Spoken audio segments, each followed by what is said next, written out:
that in our era, from our point of view, is the most important because it deals with the handling of forces and energies connected to living beings and, first and foremost, human beings. For those who have never heard anything of alchemy, I would like for you to see it as a journey.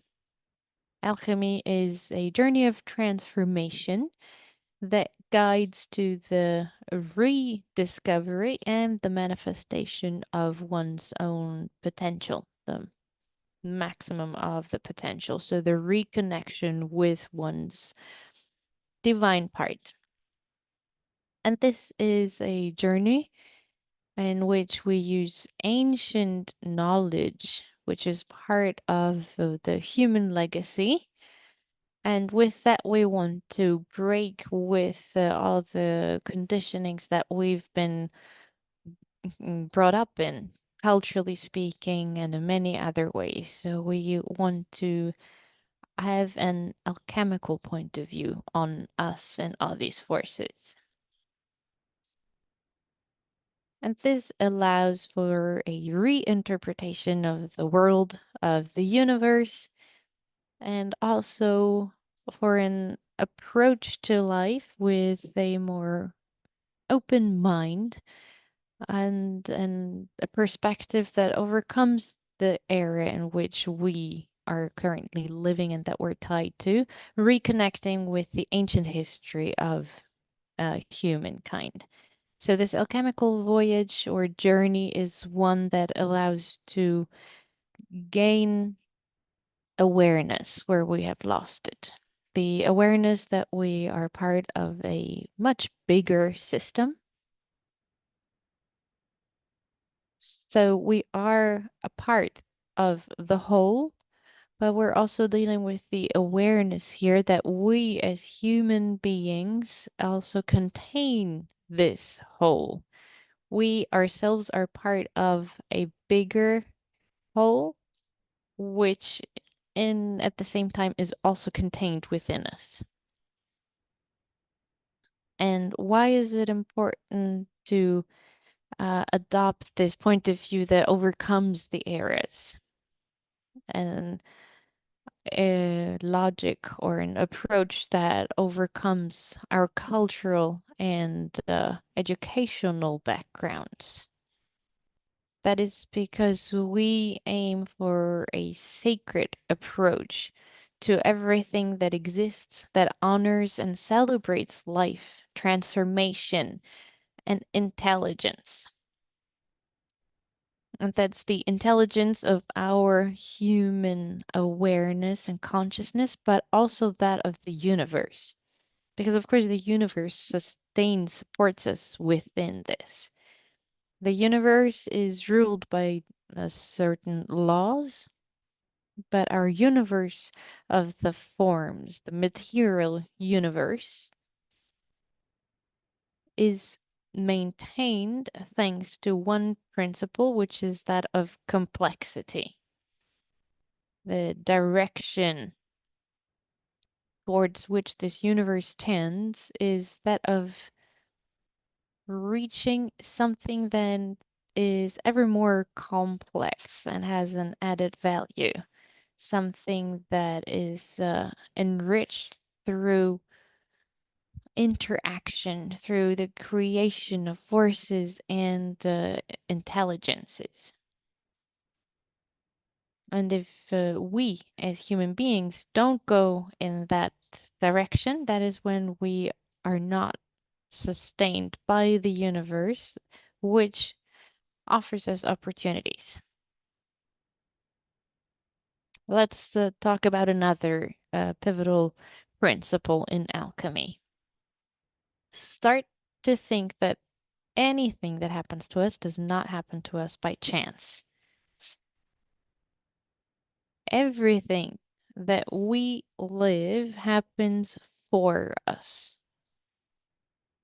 And it happens so that within this journey, in this dimension, we can learn, we can become more aware of ourselves, more aware of the universe, and come closer and closer to the divine that we contain within ourselves. I would like to remind you that life is connected with change. The solar forces, the light is connected to life, and life is change and transformation. And often enough, we forget this. We human beings are great at making everything a something that we can just justify so that we don't need to change, or to just give the responsibility of that which happens to us to events or people that are outside of us.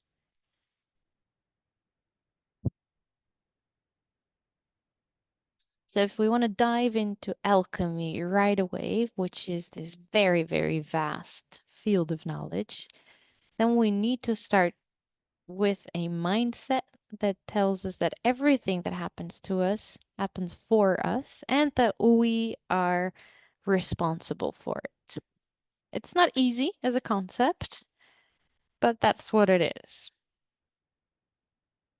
So if life is transformation and change, then we need to continuously jumpstart a dynamic process that is also interactive and that connects us back with our most profound being, which is the divine being, what that also connects us with all the living beings, both on this material level, these are human beings, animals, plants, but also on a more subtle and spiritual level. So we need to reconnect with divine parts and the energies connected with all of these forces that are produced by living beings. And this journey, of course, is based on our will to embark upon this journey. That's a pivotal element. You need to choose and want it. And that leads to a deep, deep change within. This is a change that happens and touches our inner parts. That is how we see ourselves, how we think of ourselves, as well as others, everything that surrounds us, and all the environment.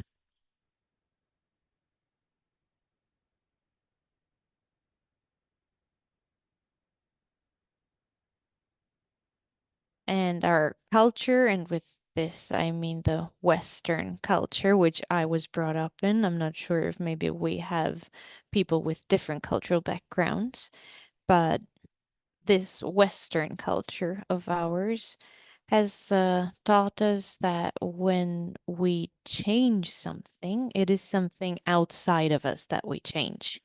So the attention, the focus, the energy are always directed at something outside of us. We want to change something in our lives, and then we immediately think that, okay, I need a different job, I need different friends, I need to live in a different country, stuff like that. We never start from within to change the perception of the reality that we have, and therefore, as a consequence, also change what is around us. So, alchemy is a process that basically starts from within. It's the step that we all choose to take from a more limited and, yeah, colored perception of reality to an awareness that keeps expanding and deepening of oneself, but also of this connection that we have with the whole and with all the living beings. A connection that unfortunately, during the course of human history, we have lost.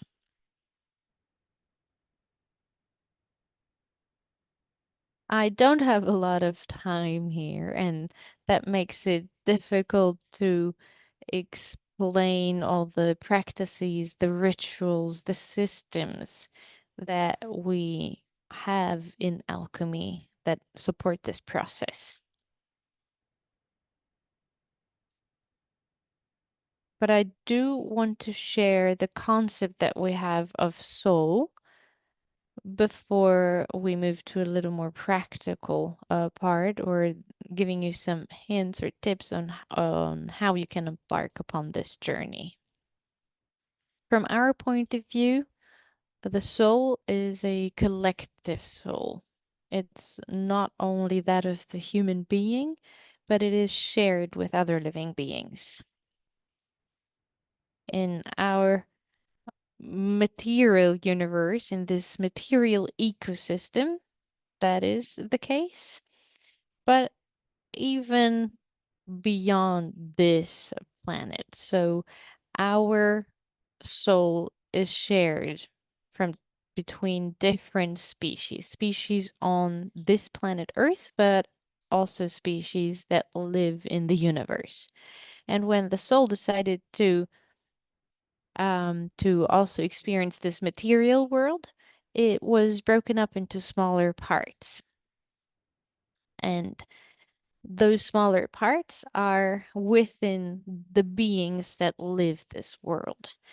And the journey that the alchemist is embarking upon will recompose all of these little pieces of soul or consciousness that have been separated and that are now hosted by these numerous uh, beings in the universe. So they will be put back together in this new universe that the soul didn't know beforehand. And that is to enrich the process of evolution of the universe. I already mentioned complexity as a guiding principle, so all the forms and all the creatures will be more and more complex. So this branch of the alchemy that I'm talking about, the one of the living forces, basically deals with the reawakening of our most authentic parts, the reawakening of our divine. And that is part of a process that allows us to be reborn, that helps us with small moments of enlightenment and understanding that guide us to a goal. And I don't know if this goal is the full reawakening of the awareness or consciousness that we contain. And I don't know whether that's within one existence or several. That definitely depends on how practical we want to get. And in this time that we live in this culture, the disconnection of humankind from nature, from one's body, one's energies, emotions, and thoughts is very, very clear to see. And we need to consider our body as our main tool in alchemy. The body is the most complex machine and alchemical lab that we have. But most of the time, most of our existence, we use it in a pretty mechanical manner. And that is because we never really looked into how it works. We don't know how it works biologically speaking, but let alone energetically speaking. We don't only have a physical body. Our body is physical, yes, it's also energy. It has subtle parts, it has a soul, it's information.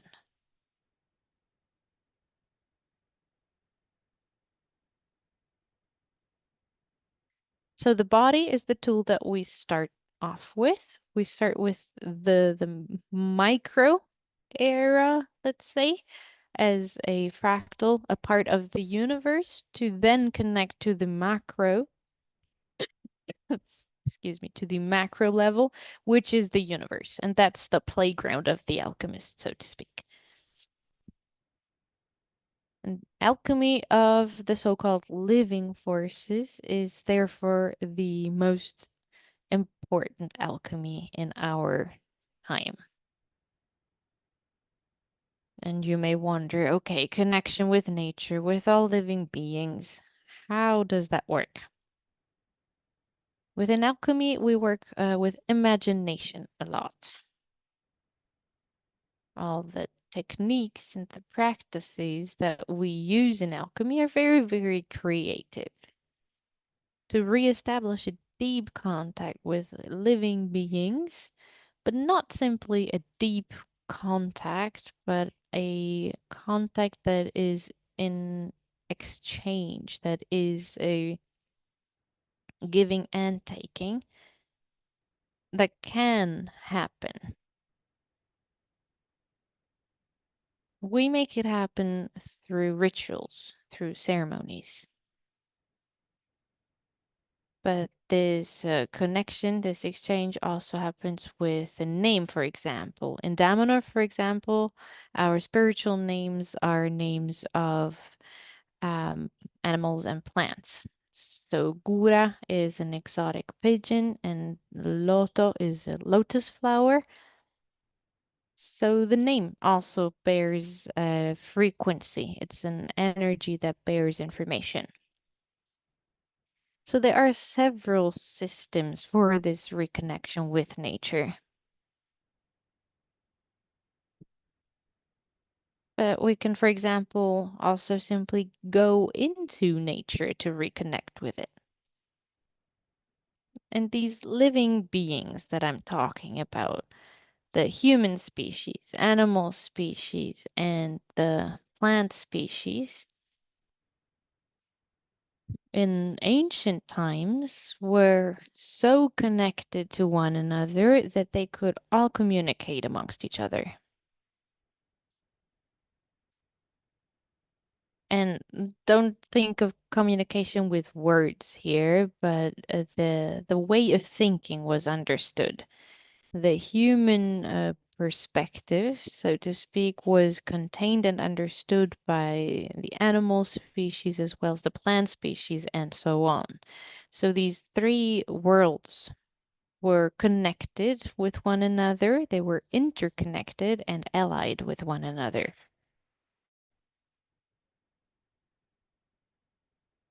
If you think of human history, then you can surely reconnect to these moments because they're part of our memories of ourselves. And this deep connection is one that humankind has lived in different points in time. And these species, these worlds, are allies of ours.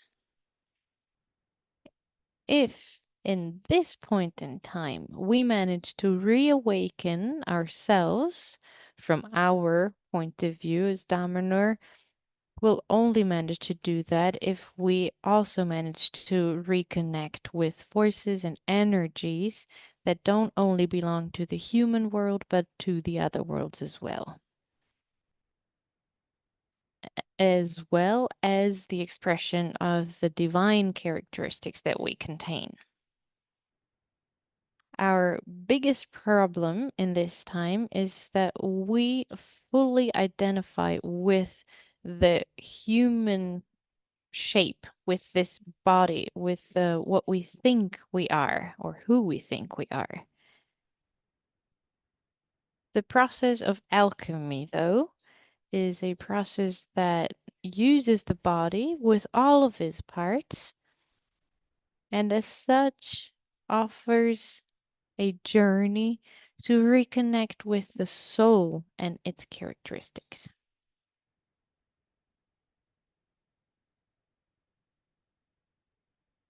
Is it possible to choose Our thoughts. Is it possible to choose which emotions to live? Maybe you would answer yes, maybe you would answer no. But within alchemy, we say yes. Within alchemy, we learn to choose what to think, to choose and to produce the emotions that we want to feel, and to act accordingly. And by doing so,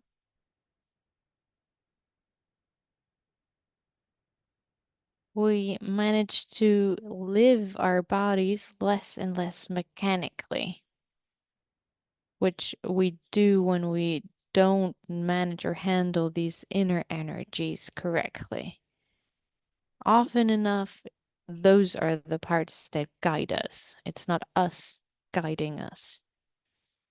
And alchemy helps us on this very deep and mystical journey to actually master everything that we emit: information, action, emotions, energies. It's a sacred path towards knowledge of oneself.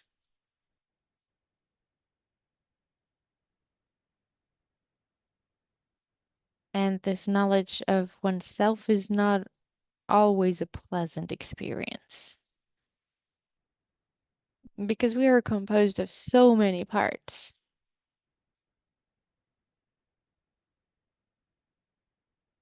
We don't only have creative and positive aspects within ourselves, we also contain parts that stop us, and what we think of ourselves, of others, of the world around us is based on what we believe in, on how we've been brought up, the education that we've been through. So this is a process of gaining awareness with every step to achieve a transformation that allows us to expand ourselves. Try to think of how often you have thoughts that don't help you expand, but they stop you or block you. Just briefly think of this. And not only when you think of yourself, but also when you think of others. I dare say that we all have these thoughts very often.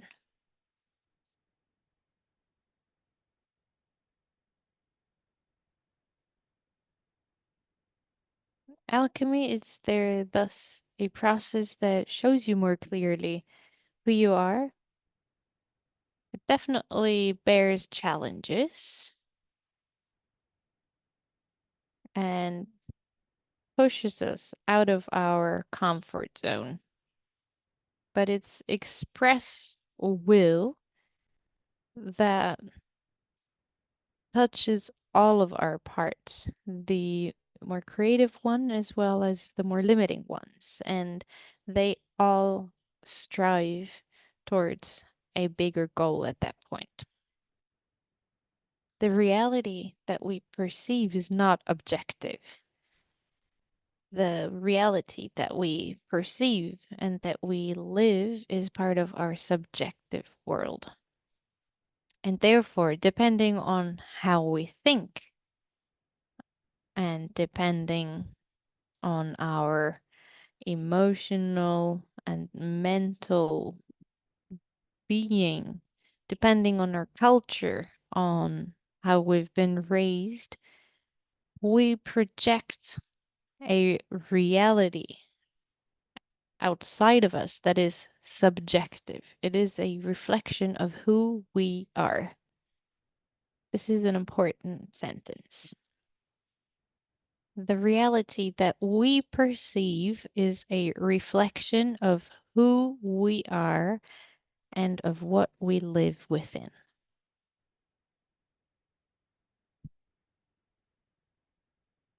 our body, our mind, they work very mechanically.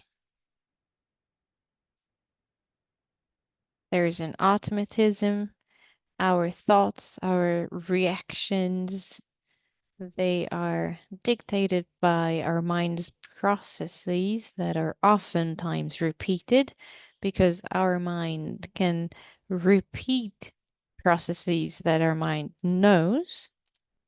And in order to break with this, we need to start exploring what we don't know.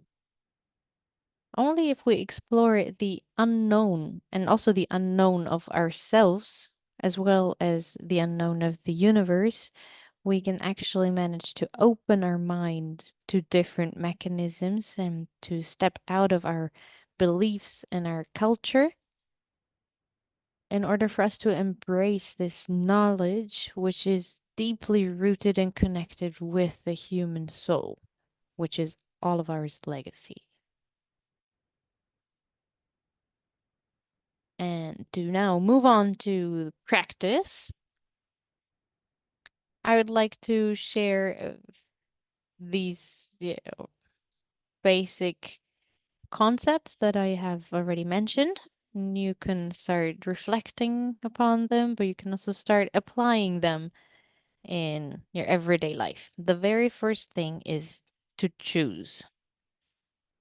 Choose to step into this process of transformation. Once we start choosing and using our energy and focus, then everything gets regenerated. It's as if we were activating a process that, thanks to this energy that you're willing to input, attracts what is actually needed to do so. So, choice is at the very, very basis. And then presence. We live in a frantic world. Our mind is very, very active. And that goes for everyone because the society that we live in is very mental and very little connected to the body and the heart. We are very rational. We always need an explanation for everything. And we need to understand, but mainly understand at a mental level. And that brings us to a state or a being where all our energy and emotions and all that we are is not aware. It's as if we were living in a constant state of being asleep. We don't create our emotions, but we're dragged through life by our emotions. When our emotions are positive, it's beautiful. But when we're dragged along by our negative emotions, then we stop working. We don't manage or handle our body, but we basically just suffer its physiology. And we don't guide our existence, but rather are driven by it. It's as if we were under hypnosis, the hypnosis of our beliefs and of everything that we are limited by. So instead of acting consciously, what do? We react. So we react, and most of the time we do so as if we were machines that are only focused on physical survival.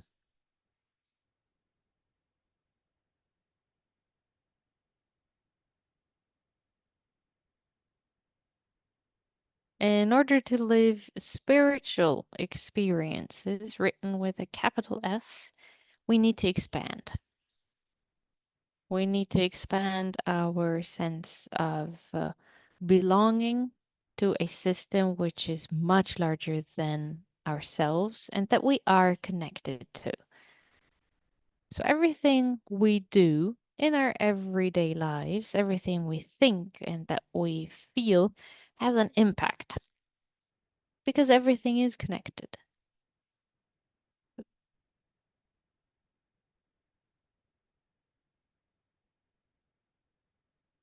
The body. What we do with our body is mainly moving from this mental or mind focused, rational approach to one where we feel sensations within our body, also on an energetical level. That is very important in order to guide our state of being.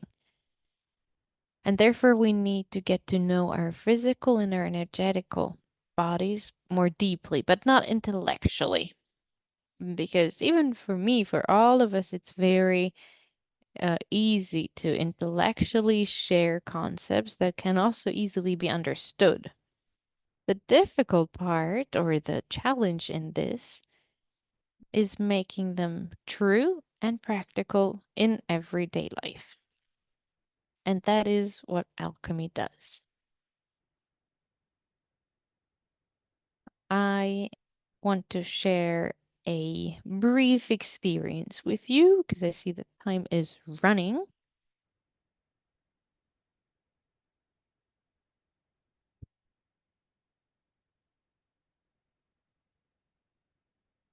Thinking back of the recreating an alliance with other living beings from these different worlds, as well as the divine planes and those that we contain, although they are asleep within us. That is what I want to touch upon with a brief meditation now. This is an exercise meant to perceive our energy more, so our energetic field, and at the same time, through imagination, because I will invite you to use your imagination while I'm guiding you, to re-establish a contact and this relationship of exchange with a being that is different from you. Maybe an animal, an insect. We'll see what will happen. And with this, I invite each and every one of you. So I invite you to close your eyes now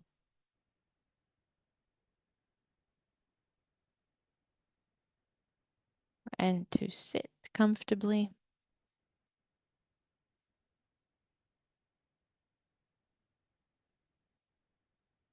Start being more present within your body through your breath.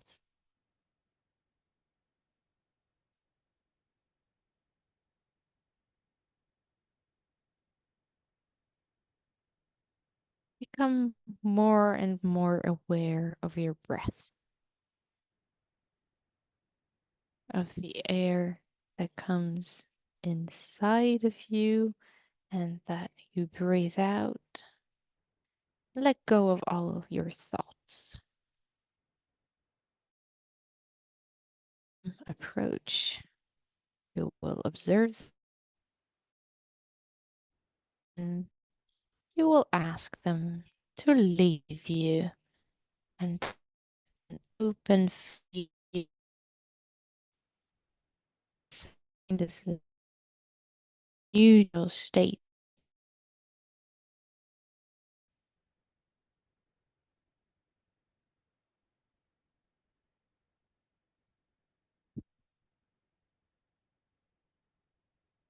Feel the air come in through your nostrils into your lungs and feel the air being breathed out through your mouth. Maintain this deep, deep, and conscious rhythm of breathing.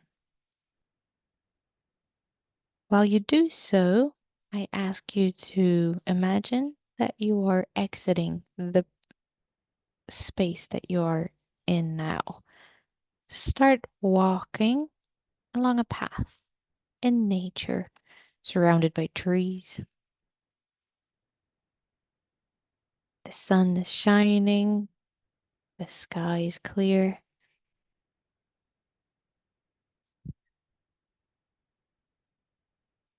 and you start feeling lighter, with less thoughts weighing you down. You walk among the trees and you start observing. You observe the colors that are brilliant, vivid.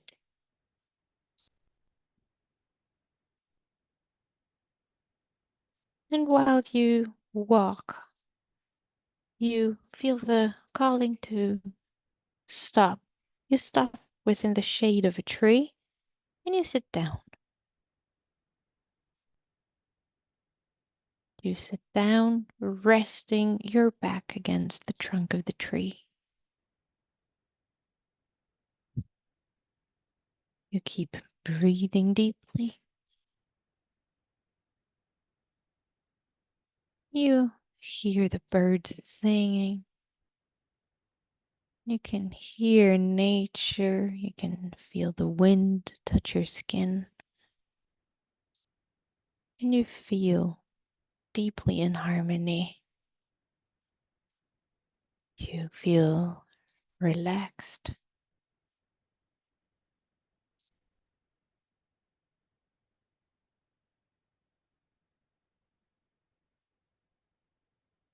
And when you perceive this state of being, a beautiful, colorful butterfly comes to sit on your hand. It just stays there, seems to be observing you, and you start observing it. The butterfly just sits there, which is unusual for a butterfly.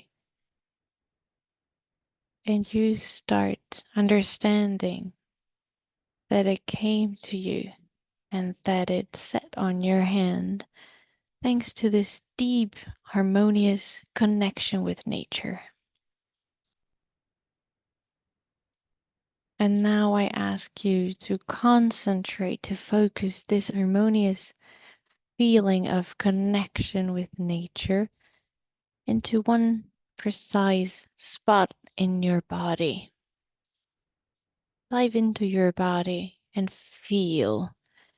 Imagine that you are concentrating this harmony, this feeling of connection within one point of your body now. And from that spot within your body, imagine that this energy, which is alive and powerful, it starts expanding along your arms and it makes its way into your hands. And I ask you to perceive it by physically rubbing your hands together now. So bring the palms of your hands together and you start rubbing them against each other really quickly. And after a couple of moments, with your attention and the emotion still within this state of being, you separate your hands to a distance of about 10 centimeters. And you start bringing all your attention to the energetical field that in this precise moment is between your hands, produced by the state that you have lived. Try to Take the hands a little farther apart from each other to bring them closer together. Move them closer together and farther apart slowly. And feel this energy that vibrates and that flows between your hands.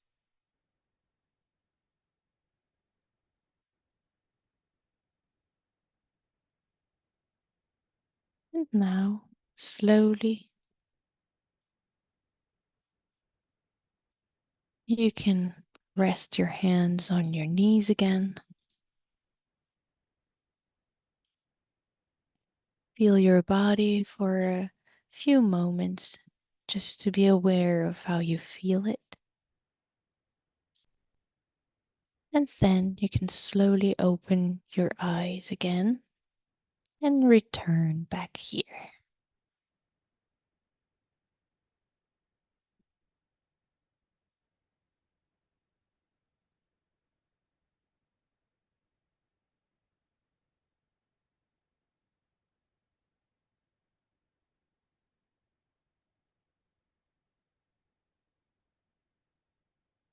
And now we went over the time I had. It would be great to see a couple of faces if you now could just activate your cameras if you want to.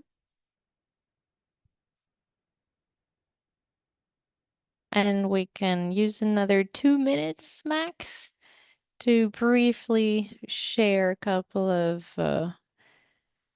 thoughts, feelings about this experience, or if you have questions, you can ask those.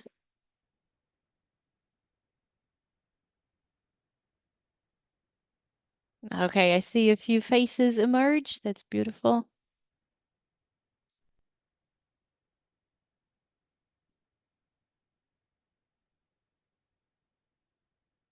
So this is a very simple experience in meditation. Of course, you could also make this happen by going into nature and by actually activating the state of being that you'd like to be in, and you will see that nature will react. Always keep in mind that your hands are incredibly powerful antennae that receive and that also send out. And we basically are an energetic field. The fact that we always identify with our physical body, yes, that is true. That is the tool, the machine that we use in this physical plane so that our soul can make this experience here. But it's energy and information. Okay, and with this, I have reached my time limit, and with this, I see Condor present, and will hand over to you. Convoy, everyone. Thank you very much.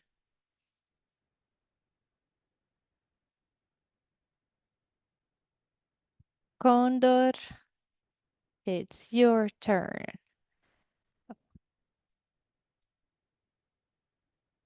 Okay, Condor can be heard.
So, hello, this is Labrador for you, translating now.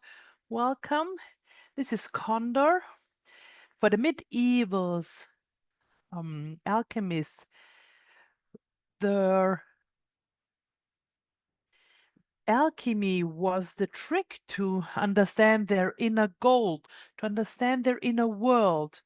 So, it was always one of the most important um, traces of alchemy and knew about had knowledge and how to proceed on this pathway. So, speaking a bit about Falco, our spiritual guide of Damanhur, he spoke about different important levels of alchemical research. And one of them is the one of the spent forces, so the use of different metals to come to the Philosopher's Stone. And then there is the alchemy of the living forces, of the characteristics and energies and other realities. And they allow us to intervene in the world which we know. And the third one is the alchemy of state of consciousness, which is needs the knowledge of the transformation of your inner world by using our energetical field and our emotional field. So we speak about alchemy and chakras, and we speak about alchemy about Adonai Bas. That's the name we gave in the Damanhuran tradition to the chakras.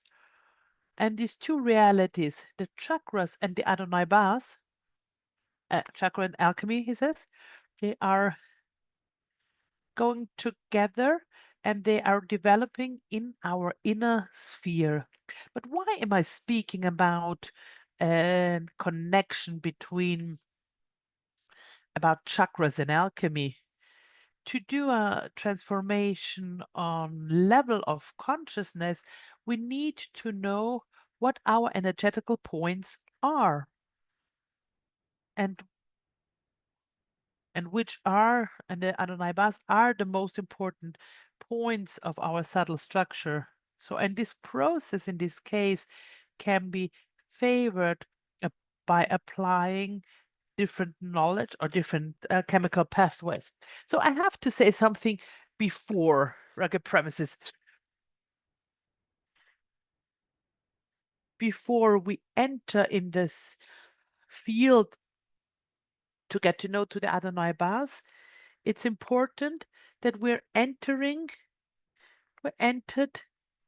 in a new era, a new historical epoch, the era of Aquarius, where we speak here about a consciousness where some characteristics which are connected to our times and they allow us to have new opportunities and new pathways of consciousness for our reawakening.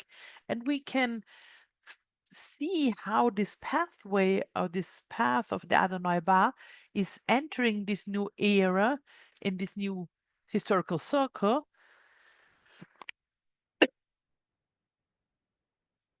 and how it has an influence in our Adonai Bas.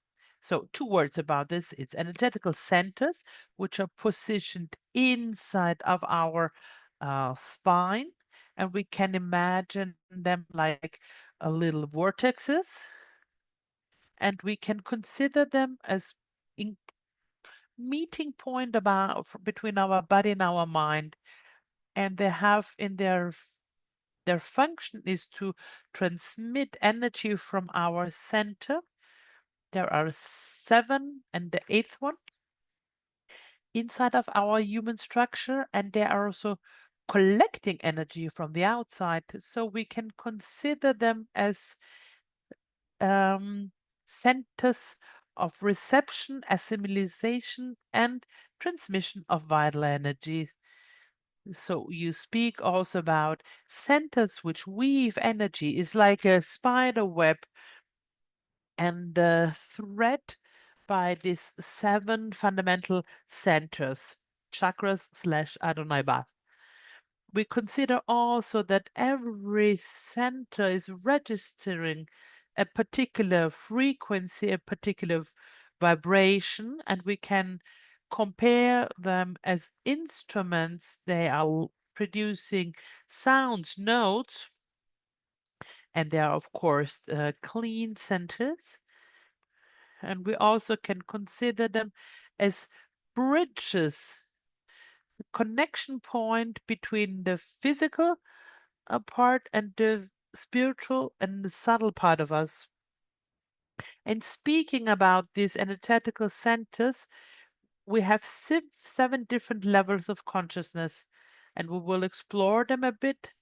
The first Adnaiba, which is called Nalteko, which is opening to light. And we are not starting from the root chakra as it's in other belief systems. In this historical epoch, we start from Nalteko, which is connected to the solar plexus, and it's placed inside the area of our spine at the height of our belly button. And it's connected to the element fire, and it's connected to the personal power and the personal identity. And then we raise up, we see a second Adonaiba, which we call Nalimat, which is opening to the truth when we enter in a world, in an orange world in this case. And this energetical center is on the height of our heart. And this Adonaiva is bringing all the meanings connected to love, gratitude, opening of yourself to others. But then we will go down and we meet the third Adonaiba, a red world. And the characterizing element is the element earth. And the significance is our ability to connect with our physical part, with the bones, with our skeleton. And it is this Adonaiba connected to Earth, to Mother Earth, to security and the certainness of our choices. And the name is Utali Satinail. The fourth one, which we meet, which is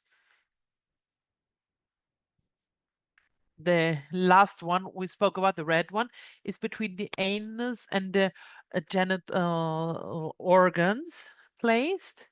And then when we go up again, and it's quite close, there is another, the fourth Adonaiba, which is between the roots of our sexual organs and the base of our sacred bones of our spine. It's a green world and it's connected to the world of water, to emotions, and to sexual energies, to the masculine and feminine principle.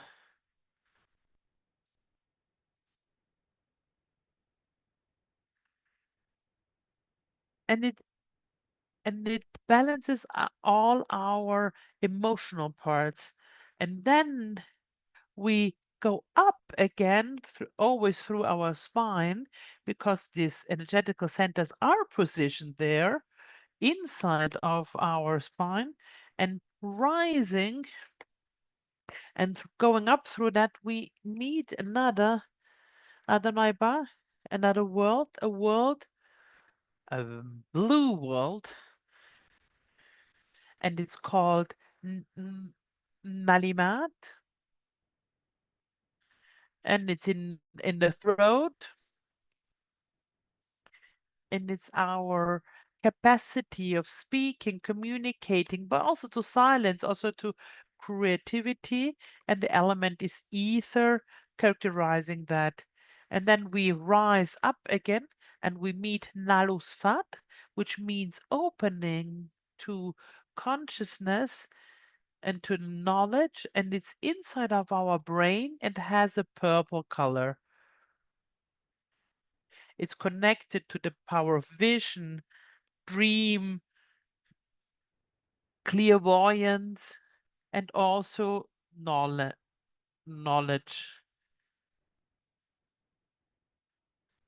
And then we meet the seventh Adonai Ba, which is Nalijet, and it's over this our head, and it's connected to a divine sphere, to the mysticism, to the transcendental consciousness, and the color is white. But we also meet in the Damanhur tradition, an eighth Adonai Ba. So this Adonai Ba is a mobile one. It's moving around our being, our physical being, and energetical being, of course. And it is the carrier of our spiritual will and collects the experiences of this and other lives, and they are connected to our relation to the divine and to the memories of the divine. So you have seen there are different variations in the flow of this Adonai Ba, and we started from the first one, or the first chakra, from the solar plexus. Then we have seen that there is also an eighth one, which is this mobile one, which is bringing the spiritual will. And there is also some changes in the color scheme, right? So the color of the heart is orange in our case, and instead the Adonai Ba of Nalipial, the sacred one, is turning green. So I gave you very, very briefly, says Konda, what is a new scheme connected to the new era which we're living, and this new era of the Aquarius. But now let's see why we speak about Adonai Ba and about alchemy. And what's the connections? I hope you English speakers hear me well. In case not, just please write it in the chat. Thank you. So the alchemy of state of consciousness is very important. And there are alchemical operations where we can find what are our primary emotions, how we can act and interact with them, and how we can collect uh, use the element water to maintain in time this energy. Putting together alchemy to the Adonai Baths is working on what are the 7 fundamental energetical centers, which are part of our subtle structure. It makes it possible to go deeper, more profound, more intense to what the relation is between our emotional sphere and with our states of consciousness. And we can work on that. And through our work with chemical work on our chakras, we can get to know this even more and more and deeper. So this is operations, chemical operations, and connected to the Adonai Ba, which allow us to know more profoundly our interior world and transforming these parts of us which we feel, which have the need of more equilibrium, more harmony, more knowledge about it. So it's a really journey which in 7, 8 moments, and through this journey, you get to know the part which is connected to our energetical sphere as our first Adonaiba, which is connected to the solar plexus, which is the center of our energy, to go to the sphere of emotions, love, and to explore our physical part and going to the roots, and then to explore the emotional sphere through this pathway where the chemical part has his own importance because it brings us to, which are translated then and connected to this pathway of consciousness and of knowledge. It's a research field which is very interesting, I think, and putting together opportunities to um, find out things and gain knowledge and reach results which are very not only interesting but also very profound. Tonight we know we have uh, uh, not that much time, so if there are questions, I would take them now, because then I would like to do a little meditation with you, because if we speak about states of consciousness, we have to try them out. Huh? So inside of our alchemy school, so if there are some little questions or questions which are not clear things, so we are here to bring clearance to it, to make it clear to everyone. All super clear? Fantastic. Also, Ganda says, well, I think all clear for everyone. Amazing. So let's go ahead to start our little meditation together. Ganda is asking for the music. Oh,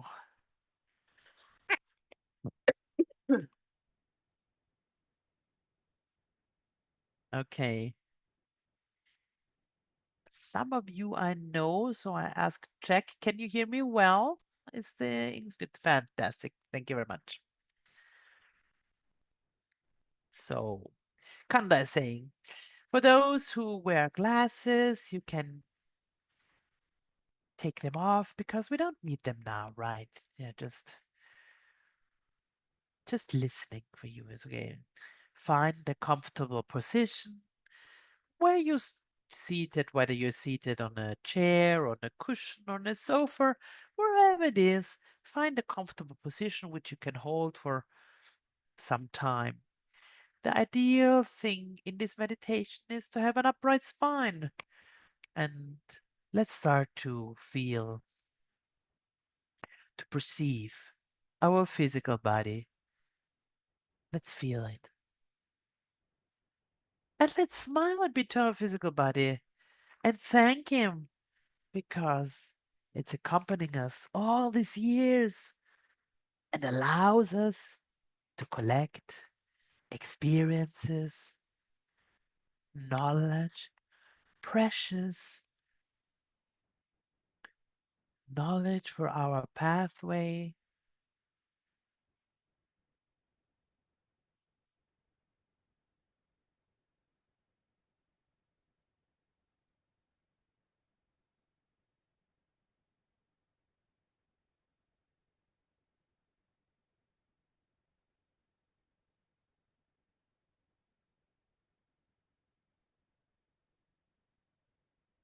And now we feel our breathing.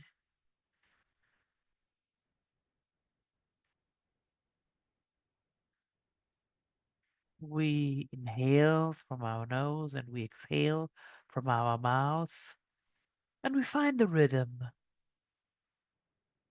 a rhythm for our breathing, which we feel synchronically the right one for this moment.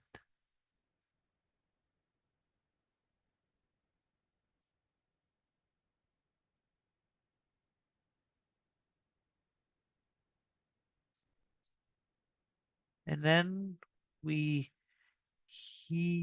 feel our breathing entering in our physical body,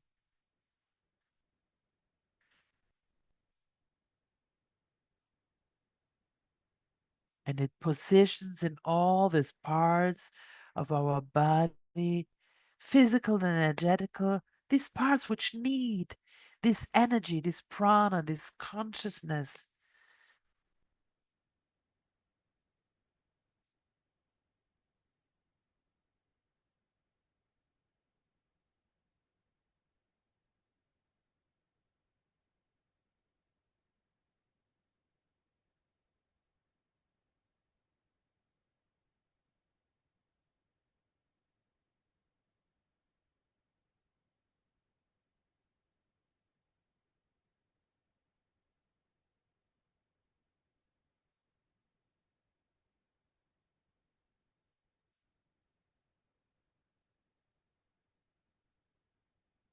Bring our breathing inside of our heart.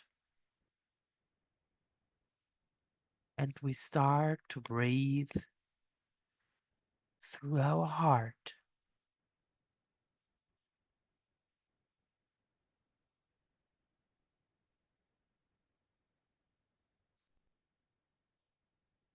A bright breathing, a breathing of love,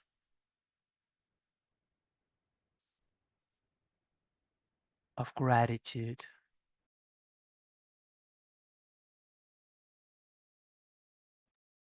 And step by step is enlarging and irradiating to all our being, to our whole being.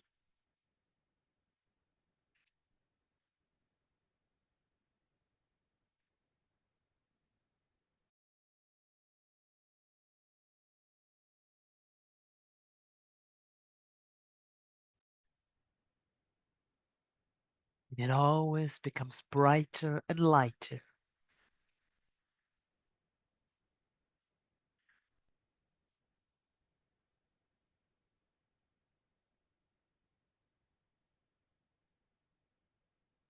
And now observe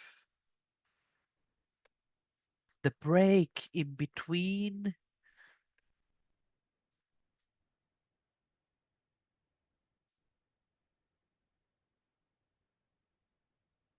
and enter in this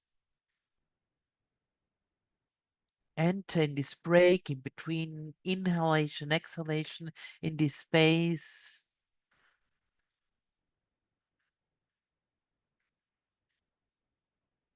this silence, this space, this in between,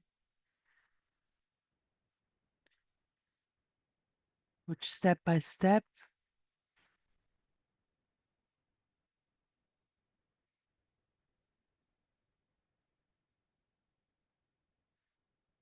step by step understanding and understand and explore the sphere of your heart and all that becomes this break, this infinite of consciousness which is enlarging this silence, this emptiness, and this consciousness is widening and widening. And it arrives to the borders of your physical being.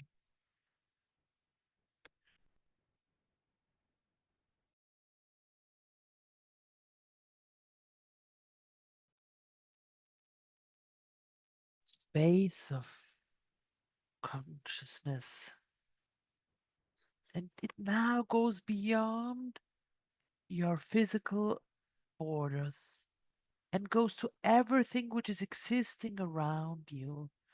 All that becomes like an emptiness of awareness, silence.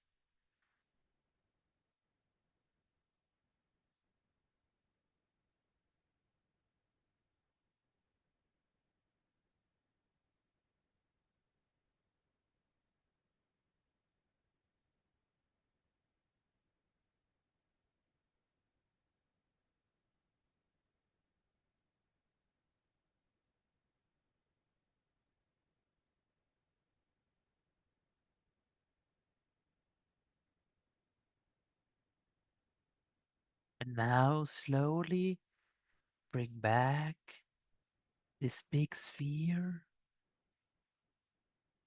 towards your heart.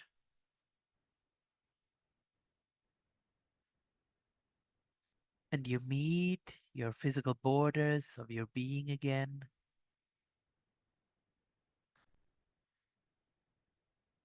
And entering your being,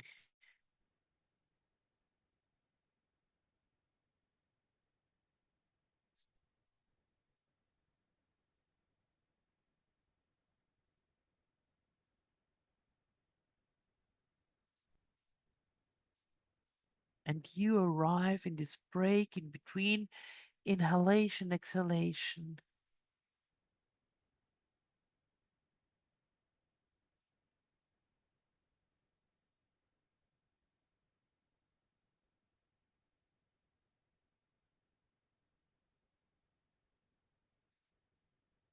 And now bring this orange color, this experience into this Adonai Ba inside of your spine, Nalimat, this world of orange color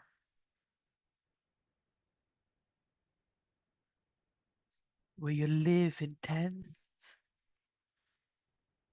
gratitude, this state of awareness, profound. And in front of you, you see a spiral turning bright and has an orange, bright color.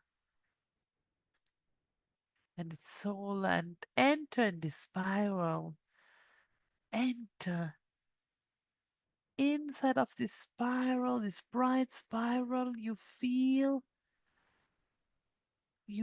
inside of you there is a desire born of love to express it, bring it to you, to the others, and gratitude of everything what life brought to you and will bring to you and is bringing to you. And slowly you're walking. And while you're walking, this connection with this energy, with this frequency of Nalimat, of love, becomes stronger, intense. And you live it and you feel it. You live it in this very moment, here and now, in this magical moment.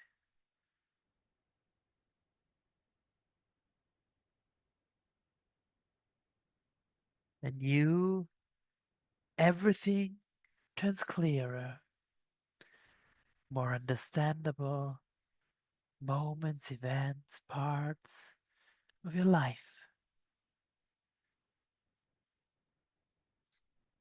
Can be interpreted easier, more clearly,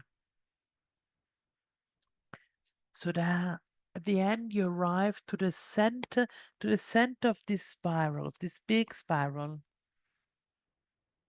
the spiral of gratitude.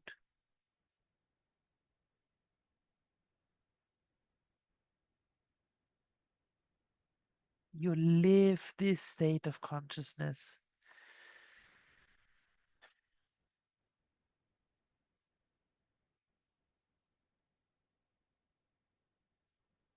and above you there is a blue sky, and if there are still clouds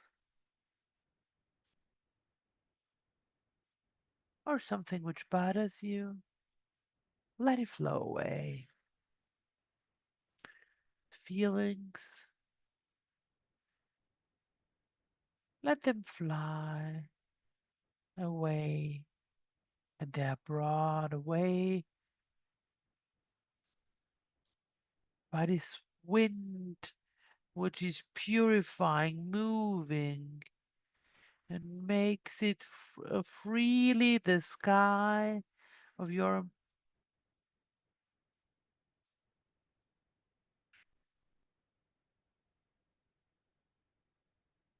The sky is freeing totally.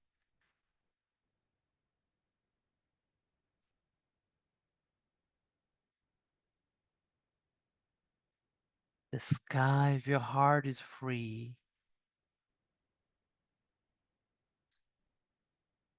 And now is this magical moment, this state of consciousness, of awareness you are in.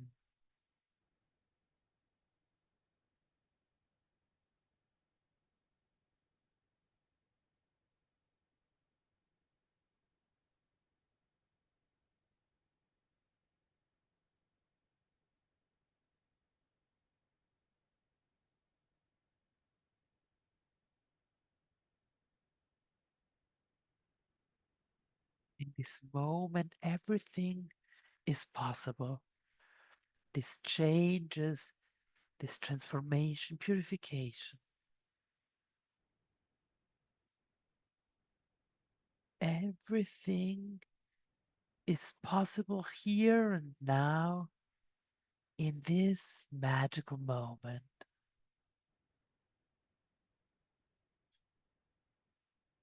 The sky of your heart is totally free. The sky of Naliman is completely clear.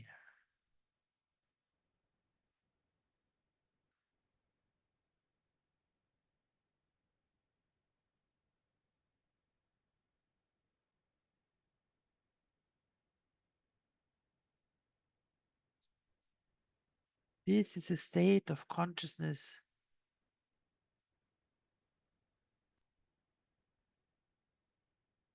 the state of consciousness you're living now. You're collecting also chemically states of awareness, of consciousness.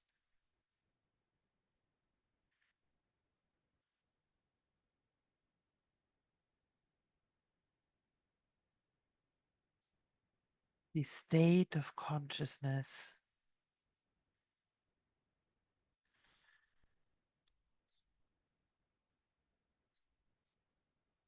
and go through the spiral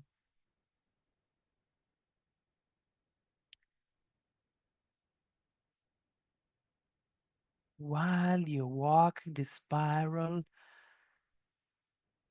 This gratitude becomes clearer and bigger.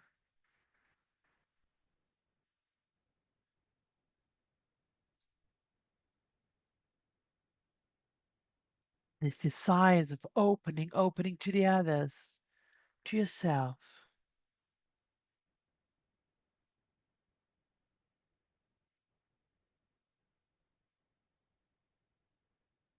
Gratitude, compassion, thanking, thankfulness.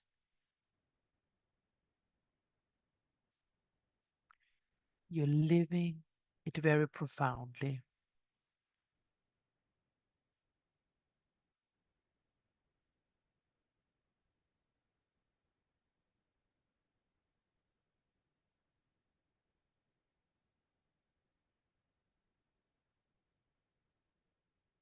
And very slowly you arrive to the exit of this big spiral.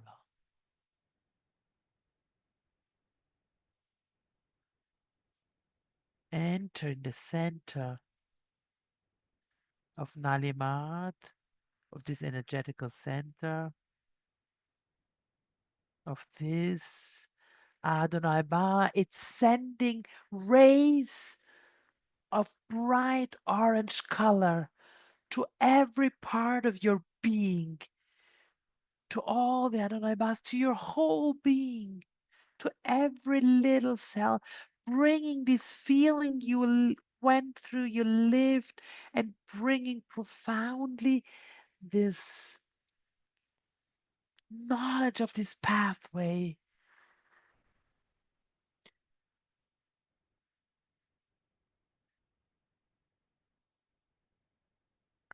healing for your body, for your energetical body, for your spiritual body, every cell of your body.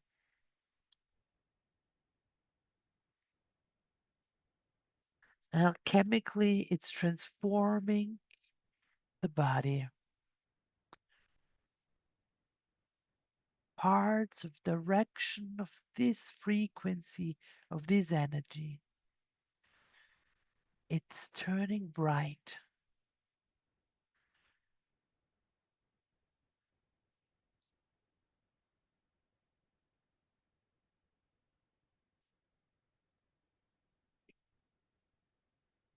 Turns full of consciousness, of awareness, gratitude.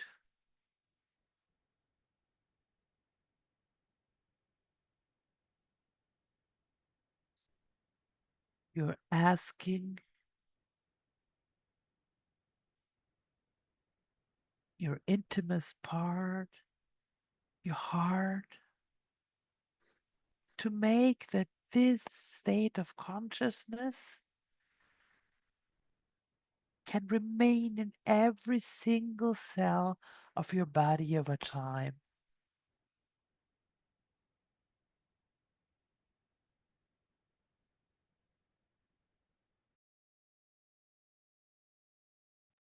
And now, slowly, start to take up contact with your physical body. The journey will go on in the next, this night, in the next days. This journey will go on, and you will encounter new intuitions, new dreams, traces of consciousness, findings, knowledge, and during your days, synchronically, you will see something will happen. Moments will help you to complete this journey of yours, connected to the state of consciousness of Nalimat. And slowly, very slowly, take up with your body with very little movements, your toes, your fingers. And then when you feel, you can reopen your eyes. Of course, with a big smile on your face, because that's what we need now.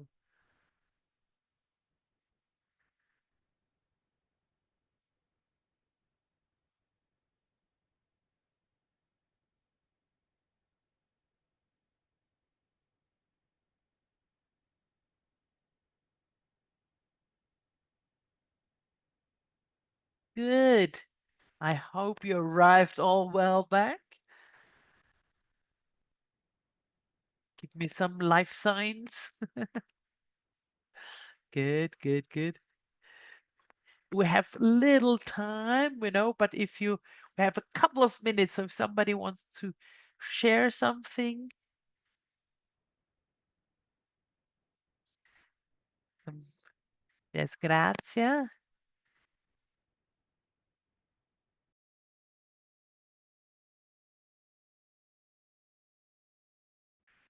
I wanted to ask you, it's very beautiful that you lower your voice, but the Italians lost you a bit. And I lost two things. The spiral, where does it started from? The spiral, yes.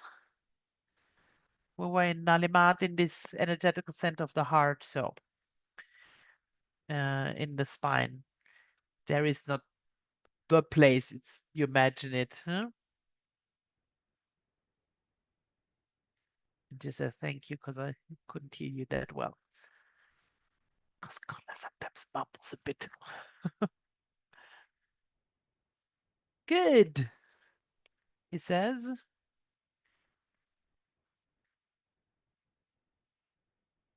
We can. So, what did we tackle in this hour meeting? This connection, the connection with the Adonai, the necessity of knowing our energetical world and subtle worlds, and these 8 fundamental centers, which are the basic functions for our subtle function, and entering then also the elements. And we will see that when we do the pathway together in the alchemy school, the alchemical elements enter there, and then they help us to make these experiences even profounder. A little spoiler, we will use a specific the element water, and this is containing our memories and states of consciousness. And now we lived one, a particular one, quite profound, I think.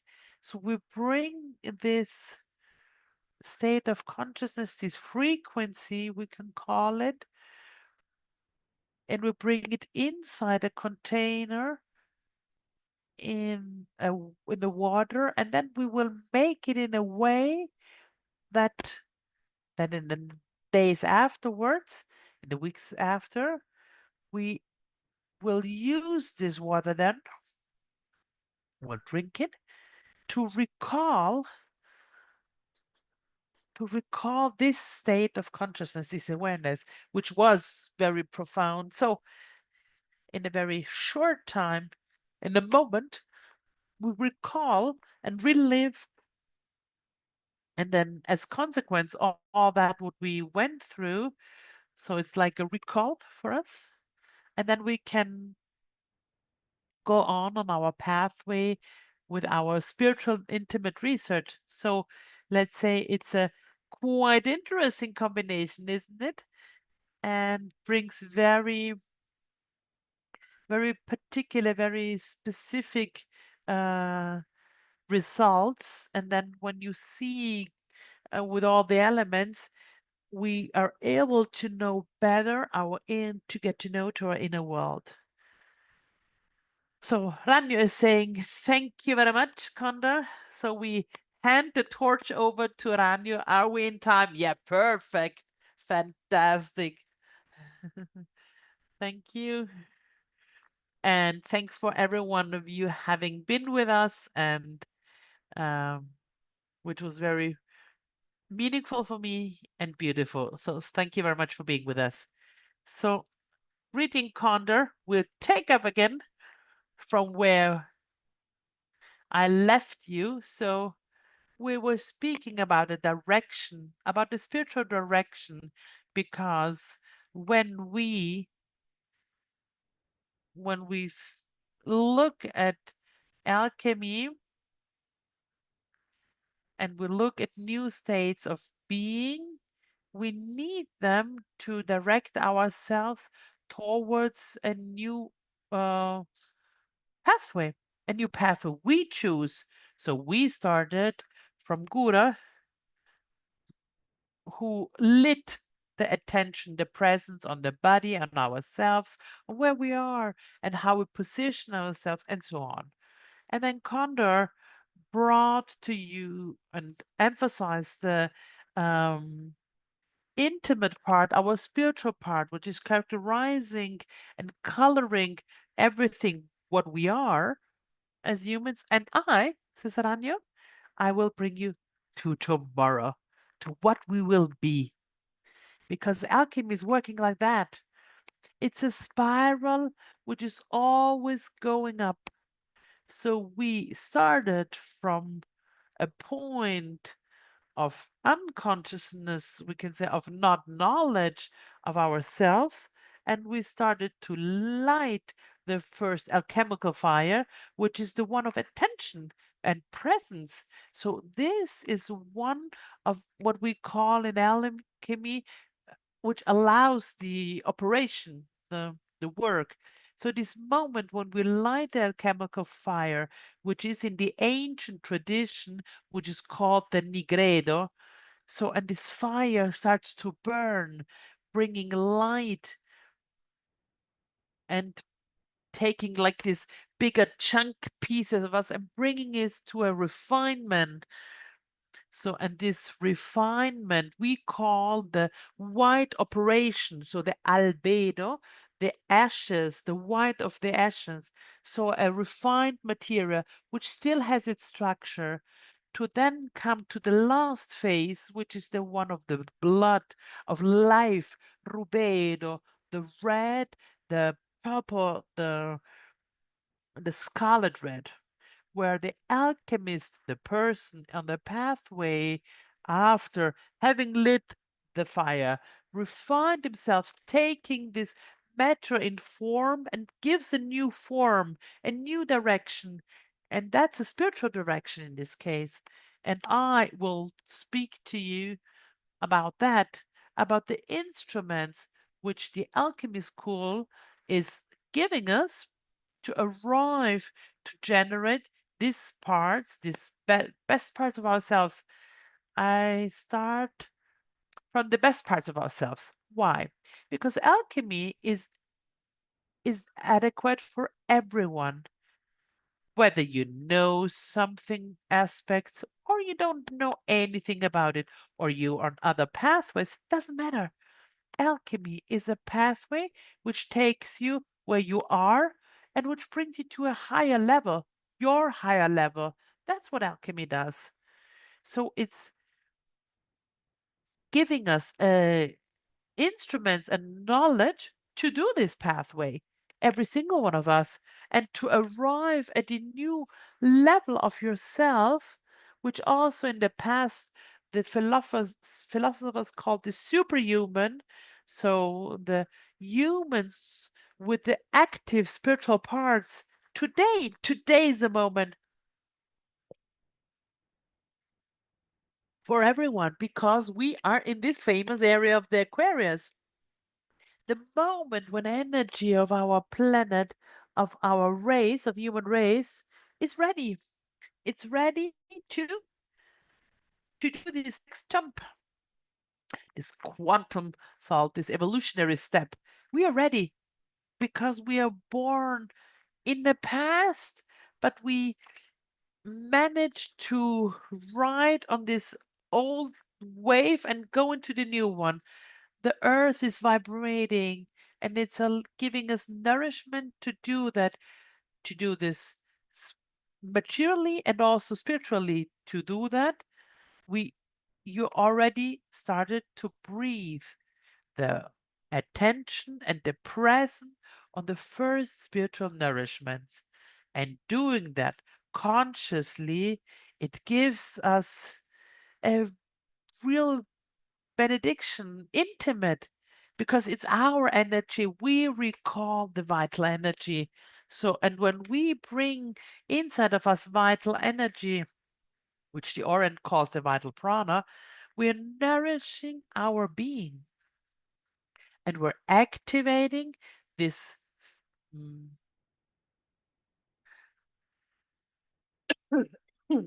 when we are nourishing the Adonai Bas, these little energetical centers which allow to transmute energy.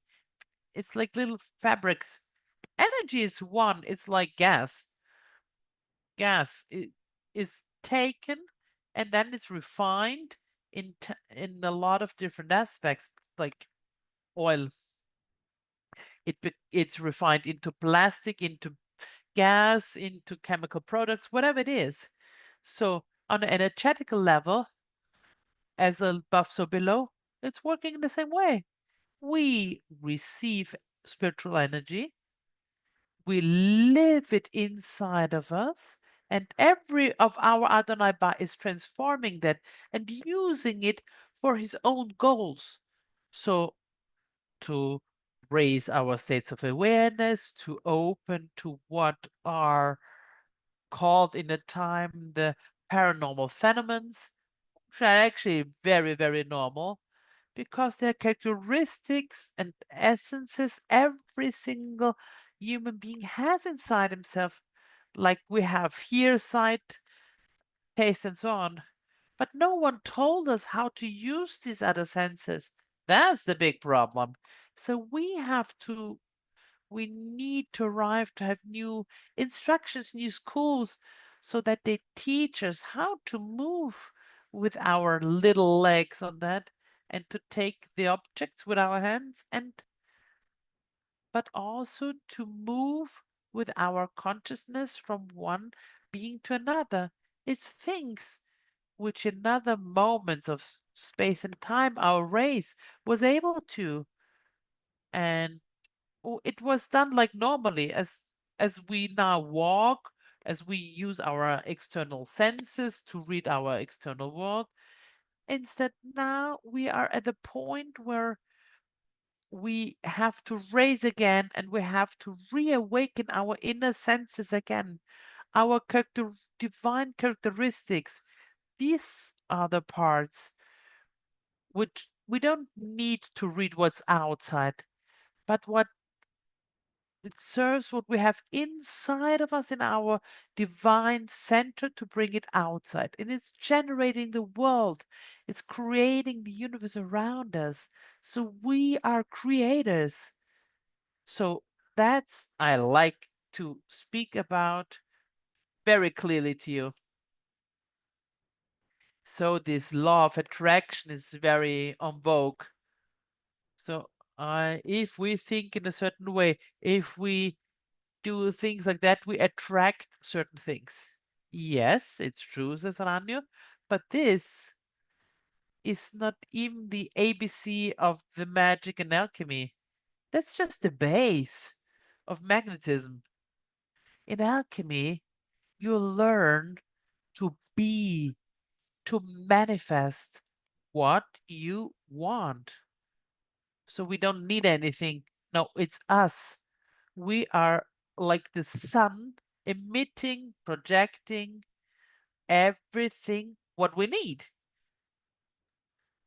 So actually, there is not even need for our divine part. It's manifesting. The needs come from our human part. Yes, the human part has needs to nourish itself because otherwise, I mean, if we don't nourish ourselves, our body dies. So we need to go ahead to bring our species ahead. We need to protect ourselves because all the things around us, but our divine part, which is 99% of ourselves, not has any needs, but has the need of being, to have the space to manifest itself. And that's what we're speaking about. In alchemy, we'll learn to find out our nature, which is made out of so many different aspects of base elements: fire, water, earth, air, the elements which are composing all objects, every person, everything which exists in this material world.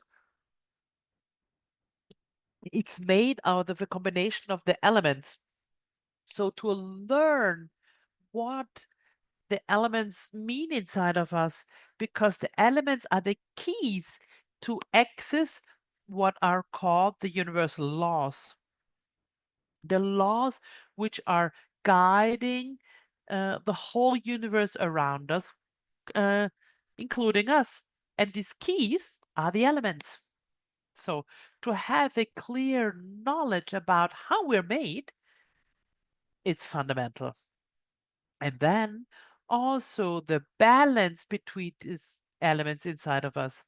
Unfortunately, we got a perfect car, machine, beautiful, but we never made the driving test. So, so we're like having little exit incidents in our lives and accidents because the major parts of our lives, how we guide ourselves, was never taught to us. Maybe we know we were told about so much about how the Greeks and the Romans lived and or how the capital cities of the world are. But the important things, the most fundamental things, which we lose or lost over time, is the philosophy and the knowledge of the human being itself. That's the point where we start from. And also the point to arrive to. But there in the future, the human being has to open to new journeys.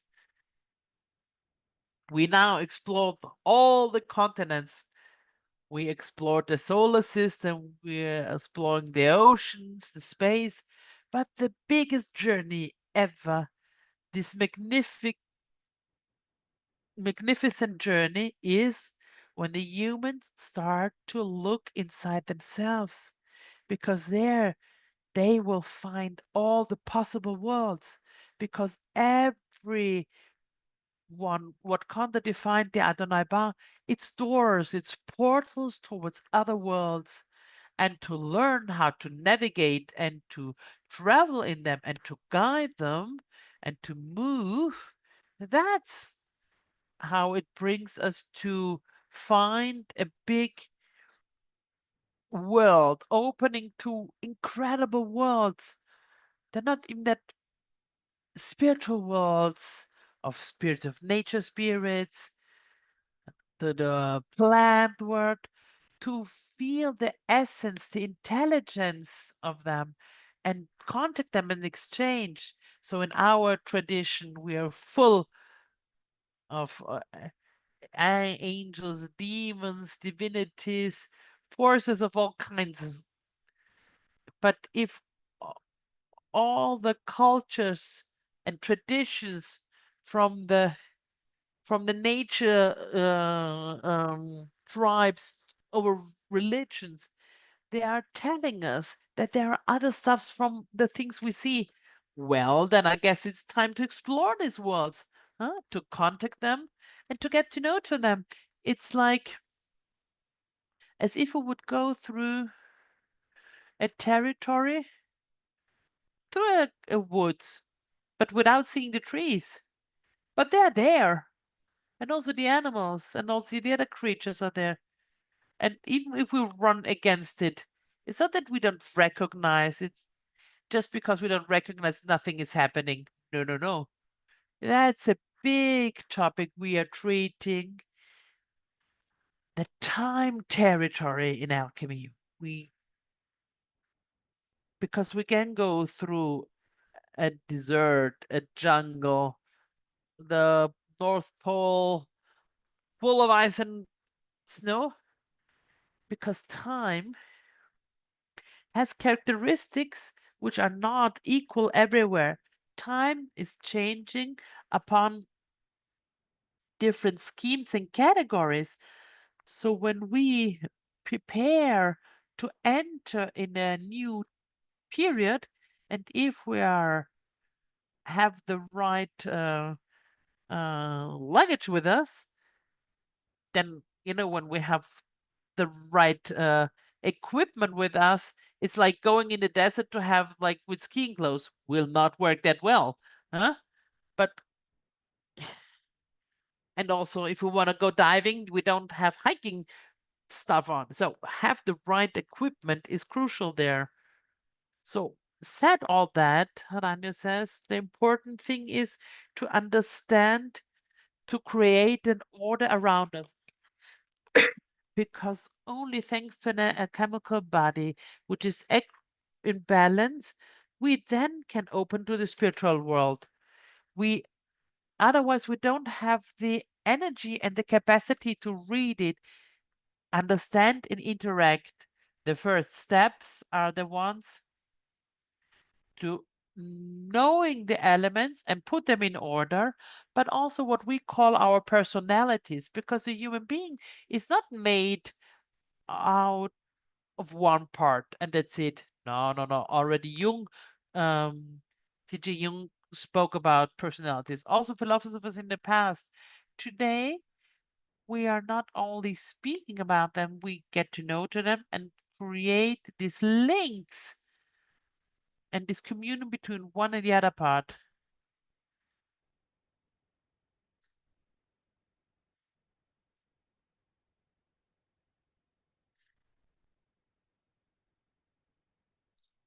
So to know ourselves, we at least, I mean, to be human, we at least have to have 5 to 8 different personalities inside of to be a living being. So we have to at least 5 to 8 different personalities inside of us. What are these?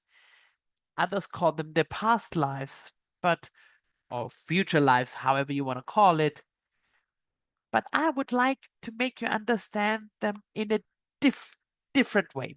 So imagine that these personalities, it's like different clothes, which our soul, our spirit, whatever you want to call it, is like putting on in the right moment when it has to do an experience in the world.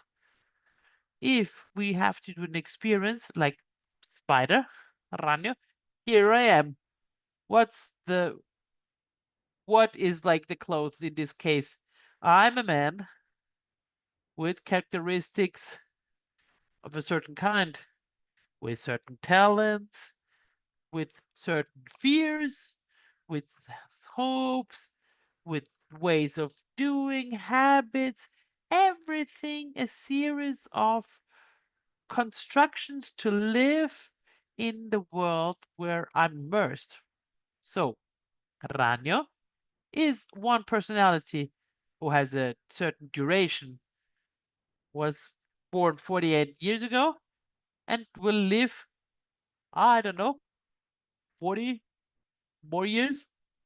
So that's his time. And then Ranyo will be like one of these clothes put in the cupboard. But this clothes, what does it bring? It has a series of experiences, knowledge, ways of relation, get into relation with the world. He developed. So the essence, in this case, Ranyo will bring to the end of his life, will be the essence which is then will be taken up by the spirit, by the soul, which is much bigger, of course. But around Ranyo, in this very moment, there are other personalities, other parts, which when I was born, as every one of us, obviously everyone have been born, and thanks to the attractor we have inside of us, of this pure reality, this pure consciousness, around other experiences like um, hooked on future, past, present. So these experiences are like a team, like a sports team, and together they have to do, have to play this game. So us together, we have different memories, different capacities. In fact, every one of us, when he's born, he or she's born, you're not born with zero. It's not all the kids are the same, because the moment they're born, after the first couple of years, you see, that certain kids have a certain talent, and one is really broad of good in painting, the other one good in singing, the other good in math. Even if they are born in the same family and they're not having these characteristics anybody else, or one not supporting this family, but they still have it, because it is this part of these personalities, because we are born with a luggage we bring with us, like a trunk of knowledge we bring with us. So that's togetherness with these personalities. They're always present. There is always one a dominant, which is the one, like to say, is the most evoluted, which is a bit coordinating and together to this part, which is in this life, the name you call yourself, in this his case, Ranyo, or whoever you are now. And the others are rotating. They are there to give their contribution when it's needed. And it's these personalities which are like the specialists. An example, therefore. Imagine your daily life. Think of it. Morning, you get up, you're in your family, with your with your with your partner, your maybe your parents or your kids, and you have a certain relation to them and a certain behavior. And then when you come to work or to school or wherever you go in other contexts, your behavior of your way of being changes. And also the characteristics you put into the game are changing. This comes from these other personalities, which we call the specialists, can be whether feminine or masculine. These parts also them have the need to work in a real team, or like in a sports team. They need to work all together, coordinated, because when we have this team inside of us, we can go directly to our goal, which we have, because every single one has a very specific goal which we have to compute in our lives. We have a mission to fulfill. No one is born just out of chance. No, no. We have to fulfill that. And these characteristics in this personality are like the tools of work which are given to us to give the best and to do the best for our task. As we said before, if we don't have an idea what these parts are, and to have our battery, our energies, our element in order, we don't, we cannot have this team and do and arrive to the goal like that. I mean, everyone is playing his game. So one is playing tennis, the other one football, the other one check.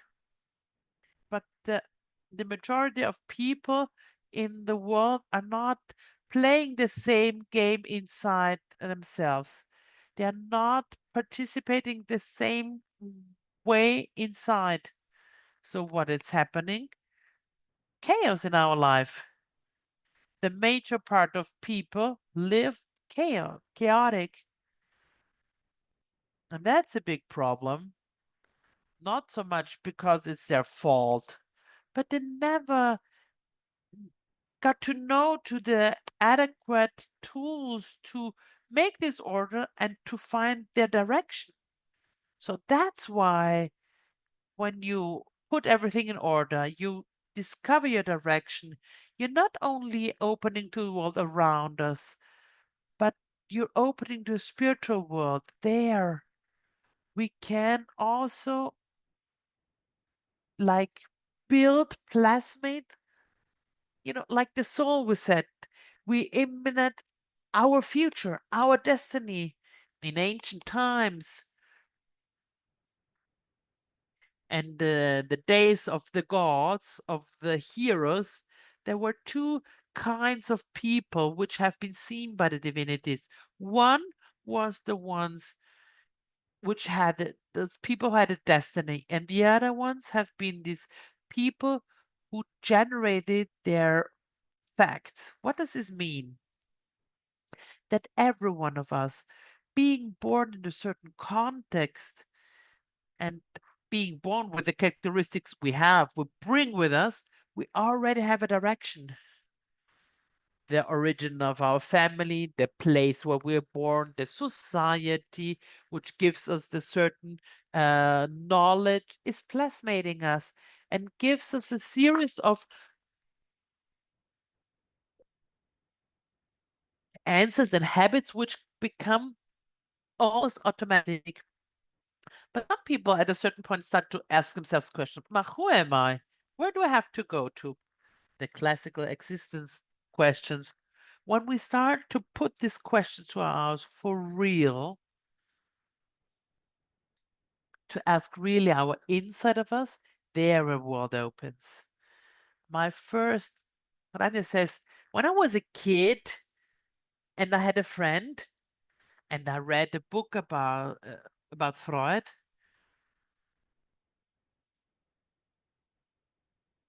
and then it was the question, what is more important for you, being or having? Being or having? And from there, for me, it was really like a crack because no one in 18 years of school ever asked me a question that profound, which touched me so deeply? And it broke the balance inside of me. Is it more important to be or to have? And from there are a lot of answers and a lot of layers. But these questions which bringing you and accompanying you step by step in life towards choices and choosing a direction, and not only saying yes to the direction the others were imposing you. Maybe we, in our pathway, we get the wrong way. Maybe we make more errors. Maybe a lot of things. But the most important thing is that we become the patrons of ourselves. We bring totally back the power to ourselves and also responsibilities, everything. We don't delegate anymore outside, but it's everything inside of us if we live well or bad, because what is outside is always a projection of what we see and of what we interpret. Science. The world outside is not existing because light, which goes on an object, arrives in our eyes and is elaborated from our brain and the other senses to give us answers. But these answers are not equal for everyone. They are different for every single one of us because every one of us has belief systems and is interpret the world around us. So what we see outside is what the in the ancient where it was called the Maya, the illusion. They always knew it, but this illusion on this spiritual and the chemical pathway, you have to transmute that into a divine, transmute this matter, which over X time will then not exist. Divine matter is eternal as the soul which we have. So I don't have anything if I don't possess my soul, because exactly the card is not what we have. It's not our relations, it's not our work, it's our center. As Condor brought you to touch a bit, to caress a bit, from there everything starts. From there we can generate, receive after all over inspiration, because that's also important. Us as human beings, we are like the tip of the pen, but all the rest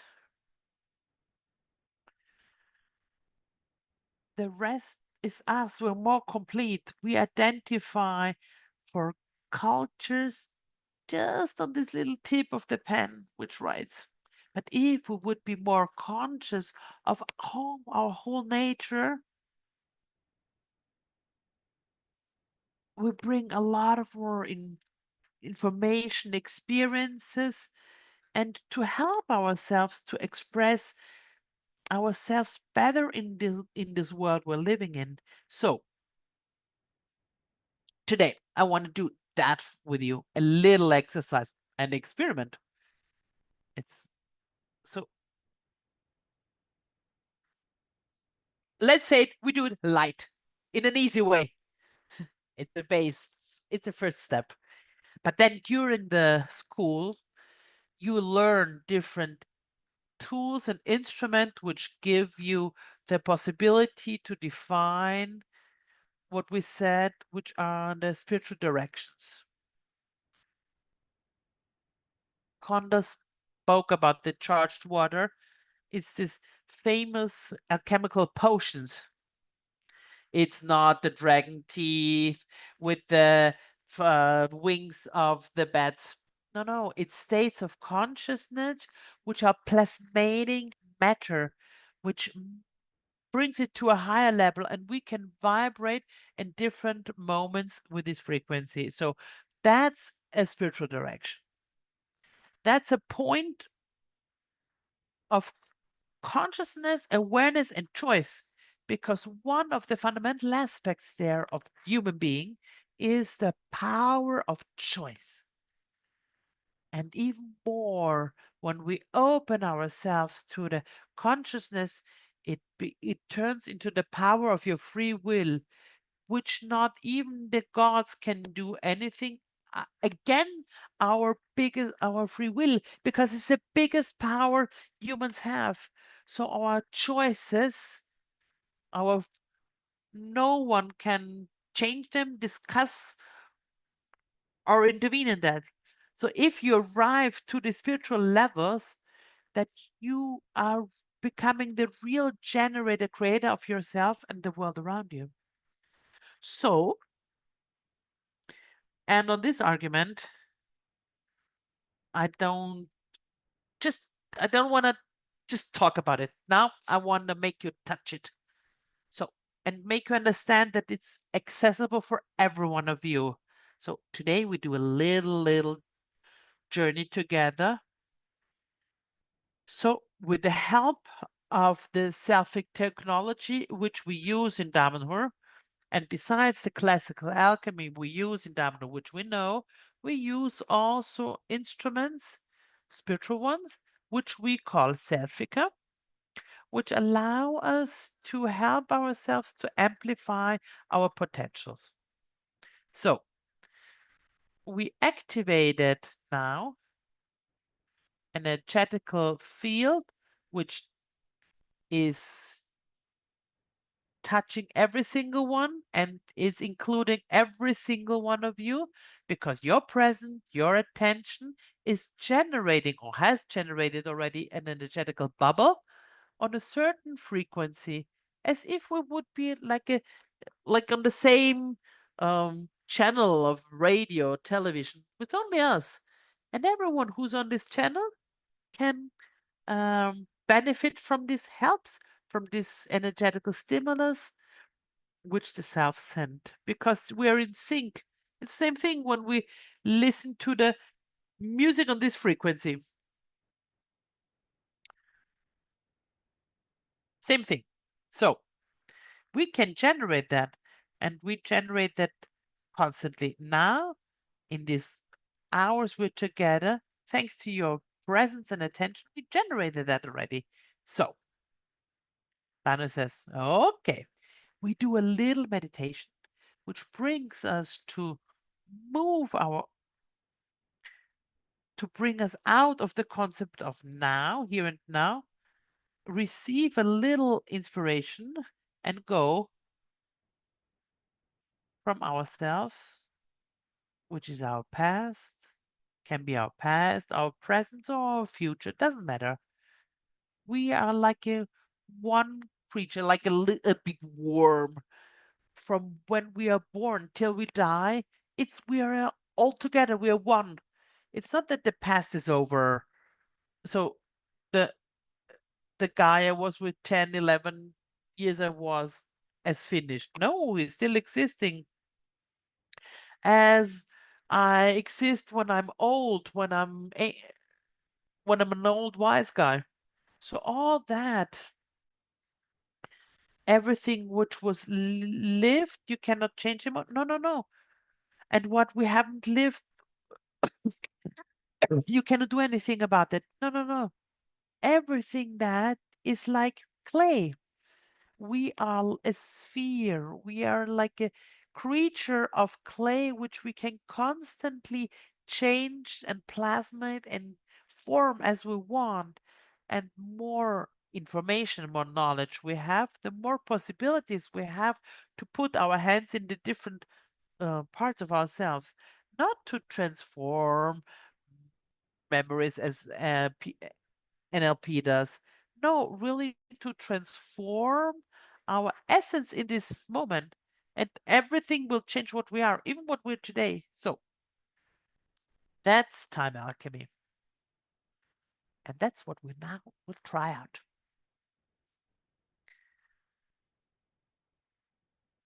Oh, I don't want to lose myself in too much words. So for those who want, I invite you to follow us in this journey beyond these normal, known places. We go beyond. We go beyond the imaginary. We go beyond our borders. So for those who like, you always start from the same point, from the respiration, slowly and profound, because we have to bring inside ourselves the spiritual energy which allows us to use these capacities, which we all have. But we have to put the fuel inside of our motor. If we don't have any fuel inside, we will go nowhere. So breathe consciously, because that's the spiritual gas we need. So we inhale from our nose and we exhale from our mouth.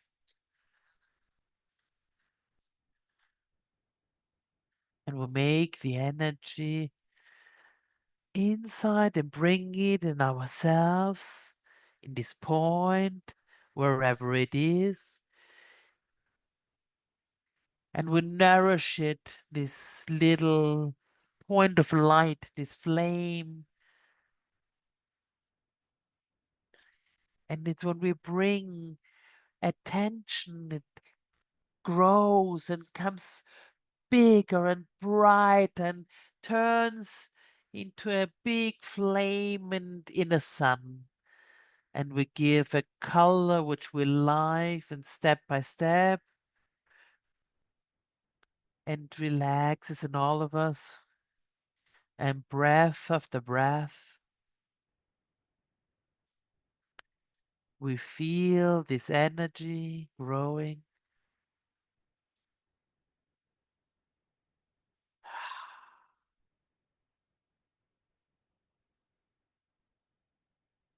And that's how step by step our body starts to turn heavier and heavier. And we feel the contact of our hands and the feet and our feet on the floor.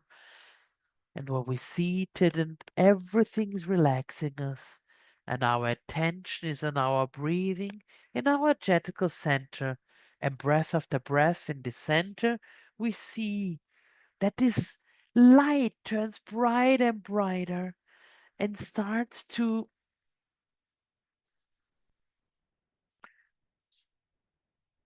vanish. And you see there is a little door,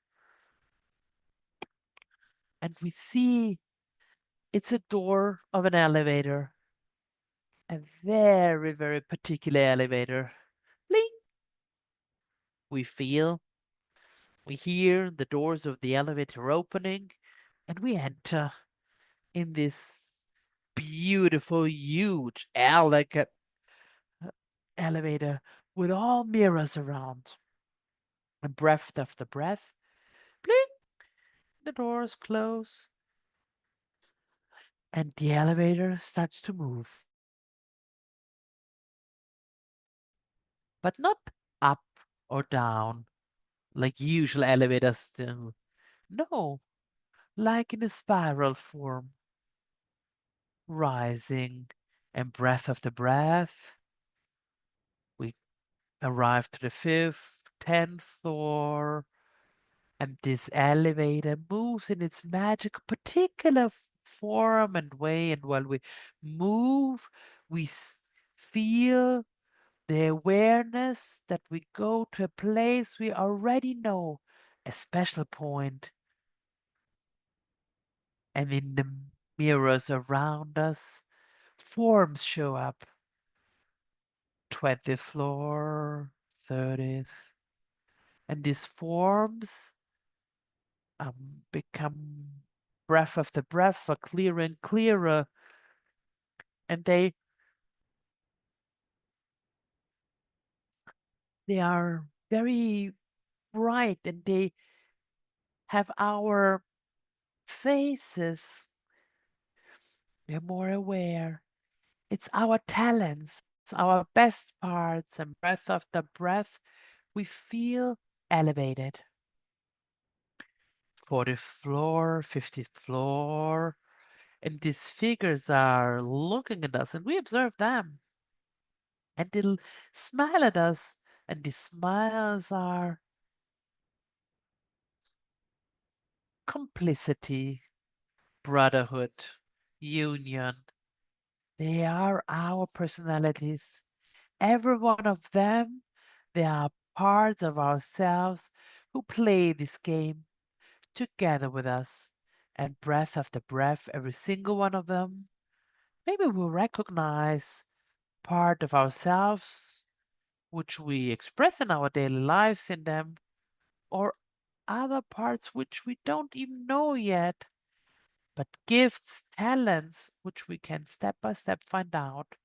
60th, 70th floor, and breath after breath, this elevator continues to navigate in its world, this special world, this interior world which goes beyond ourselves. And we are always lighter, more complete, more conscious, aware. 80th, 90th floor, and we feel that the elevator slows down, 95th floor, and we feel that we arrive in a place we know already, 98th, 99th floor, 100th floor. Bling! Ah, the doors of the elevator open, and it's open in a marvelous place, in a unique place for every single one of you. Because this place, that's the point where our human part is meeting our divine part. It's all together, and we enter in this place. It can be a forest, a castle, a house, wherever it is. But all of us, we find it in front of us, and there is a chair, something to sit down, a sofa, whatever it is, a throne. This place has something where we can sit down and we walk through it. And it's the point of union between our human human and divine part, this meeting point. And finally, we are home, here and now. We are all one with our human part and our divine part. Here we can receive inspiration. We can receive energy, healing, everything we have the need of. Because our divine part there is ready to bring, to give, to offer. And breath of the breath, we feel this energy which is given to us and which is infusing us. And we prepare because we now will go to bring this gift of energy, of consciousness, of healing to a part of ourselves which will be different for every single one of you. Maybe when we have been a kid, or maybe when we have been kids, or when we will be old, a part which we haven't lived. Time is a sphere. It doesn't matter when it is.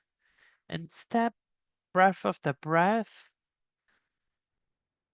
this energy vibrating inside of us,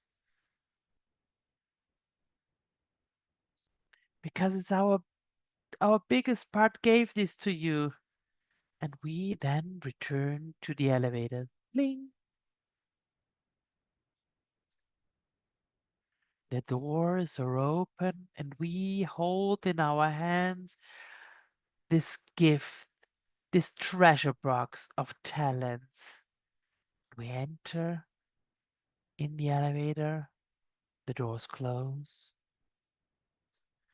and breath after breath, we feel that the elevator starts to move again, moving down in this spiral and is going through our whole being.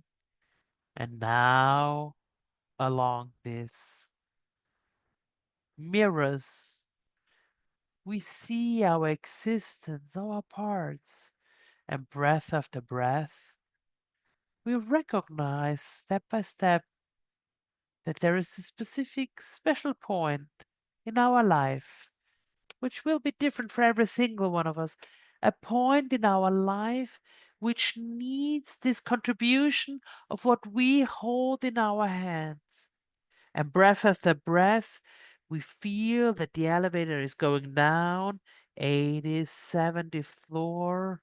But in front of you, you see your images, and maybe we recognize the time. An image of our life comes up, which we went through, which we're living. It's indifferent whether it's past, present, or future, but we are ready to unify ourselves and we are ready to give this gift, this energy we have to this moment. And breath of the breath, step by step, going down, 50th floor, 40th. And we offer now this gift to our part, to ourselves of another time and space, like a seed which takes seed, which brings nourishment, enrichment in this moment, help, inspiration, healing, whatever it is. For everyone, it will be different. And breath of the breath, 30th, 20th floor. And this part of ourselves is very happy and very thankful being able to have been given this gift and also us, because we know that we can help ourselves in every single moment. 10th, 5th floor. And now our parts greet ourselves, but they are present constantly because they're building this beautiful team we are, this dream team which is making our soul and is accompanying us in this very moment of who we are. Third, second floor, first floor, bling. The doors open of the elevator and we come back in our light, in our breathing, in this sun emanating from the center of every one of you.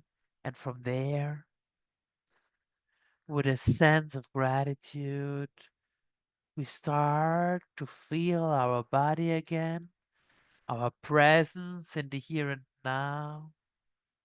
And we can do little movements with our hands, feet, head, and then step by step feel where we are, who we are, maybe with a little awareness more, a consciousness. We have to explore these parts. And then when you feel we come back all together in this big group, and this group who started a pathway all together, a pathway of consciousness and transformation about yourself. It's us. We are the start and the end of everything. When we take up in our hands our power and our essence, we can allow ourselves anything, realize every dream, realize every desire, because we have again the capacity of coming back to the center, to where we emit the essence, the life, and there we don't need anything.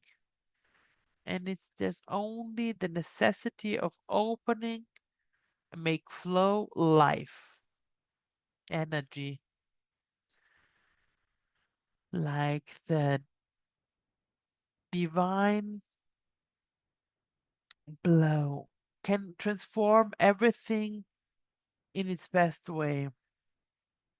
But before we transform the world, we have to transform ourselves. Before we heal the world, we have to heal ourselves.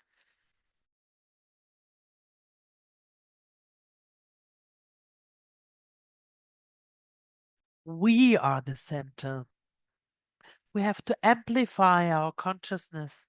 And step by step, as it's growing, here and now,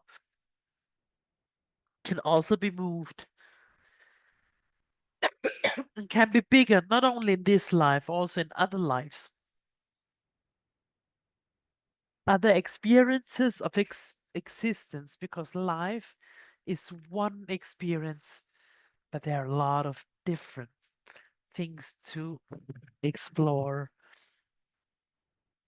So all of us, we're exploring a world like astronauts, a journey inside of us, in our marvelous places, in our dark caves, in our blue skies. There's a lot to discover. Alchemy gives us the pathway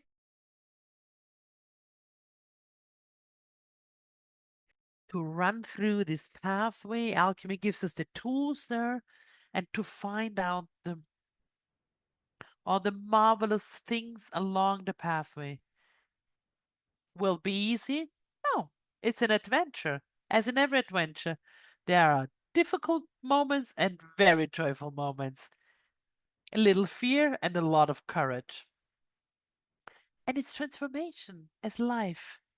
But you don't do it on your own. As you see, one of the paradigms of the new era of alchemists, we work in groups, in union, because the human nature is to be united. One is sustaining the other. That's the beauty of the modern alchemy. In fact, we teach in this way, step by step. So we create groups to make them grow together, because a group is much faster than the single one. So there is more complexity and more richness, and you have much more exchange. So what you tried out tonight was because you chose to be there. First choice, first step.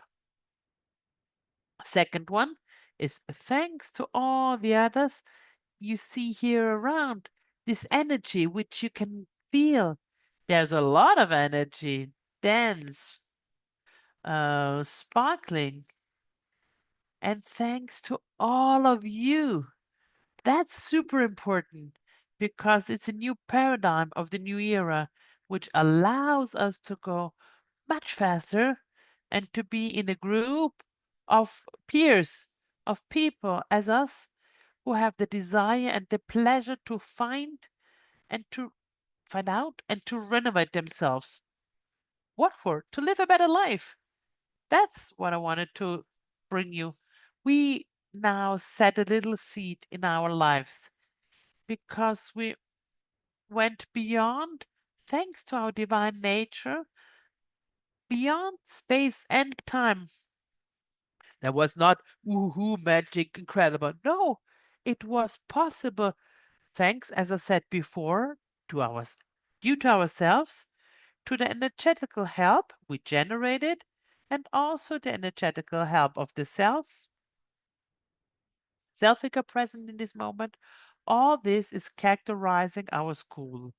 The school of alchemy in Damanhur is made out of that.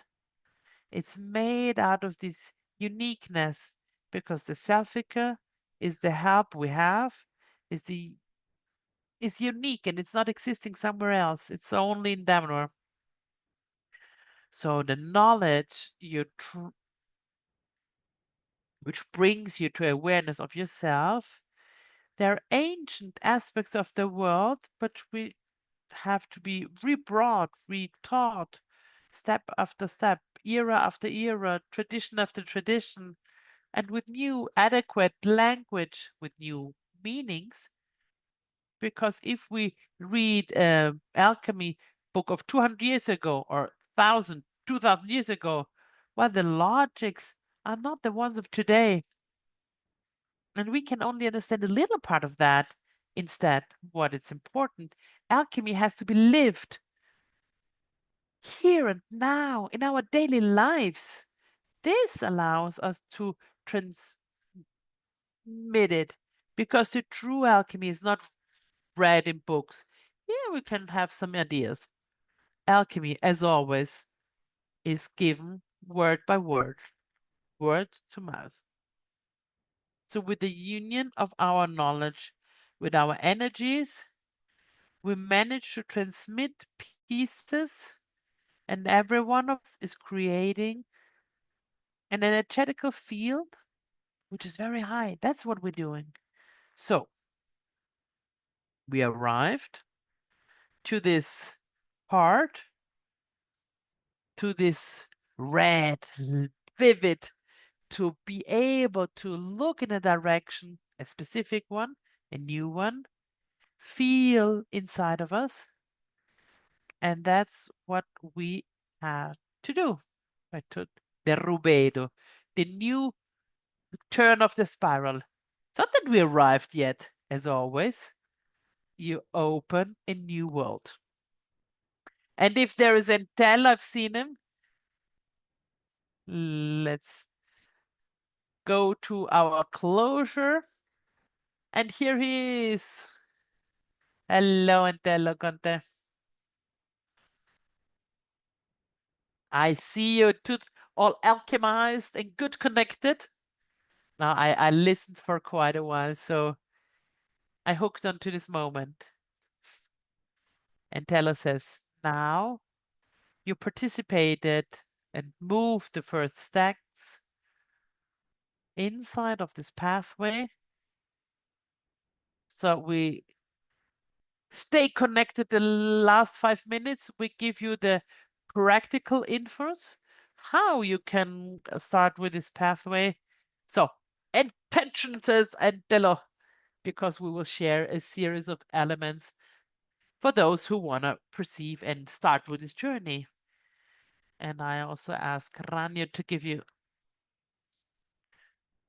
So the alchemy school starts maybe with the most important thing is the date when it starts. So it starts on the 28th, 29th September.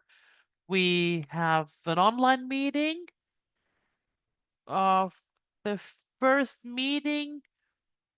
The first weekend can be has a double meaning because there the school starts and Ranyo, give us a little insight. So the starting of the pathway, as we call it, this first weekend is a name which we used a couple of years to really make you understand that this is a pathway when it starts, when every one of you wants to participate. And already today, we started a bit this pathway because it was an act of presence, of transformation. But we give an ulterior possibility to people who couldn't be today. So our school has different levels, which brings us to very deep levels.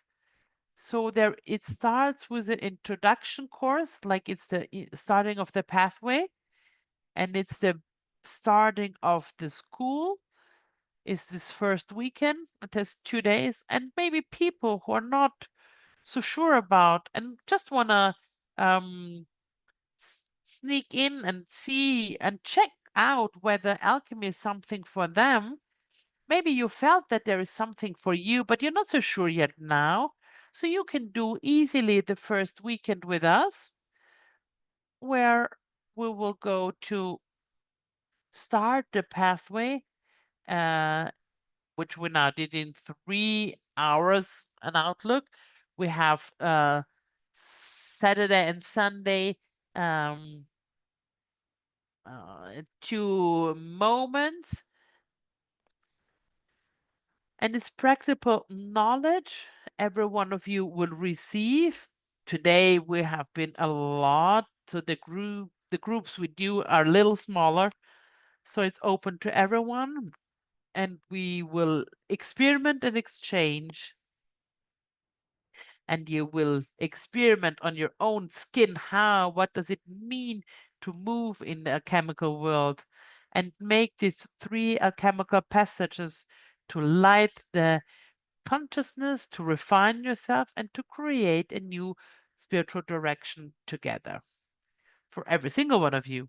So that's the starting point of the pathway. You experiment the first potions, the first techniques of intimate transformation, and the fact to learn to create an order inside of us, to bring energy which we might have lost and to come back to our full potential. So that's the starting point, the start of the pathway. And then the weekends afterwards, the school takes off, where there's a lot of attention of how we're made to even to generate instruments which bring this equilibrium inside of us and bring the knowledge of our personalities, refine them, put them into communication, and bring them in a chemical balance, and to bring us to the optimal level, because there we start to open to what is called the spiritual ecosystem. That's already the second level.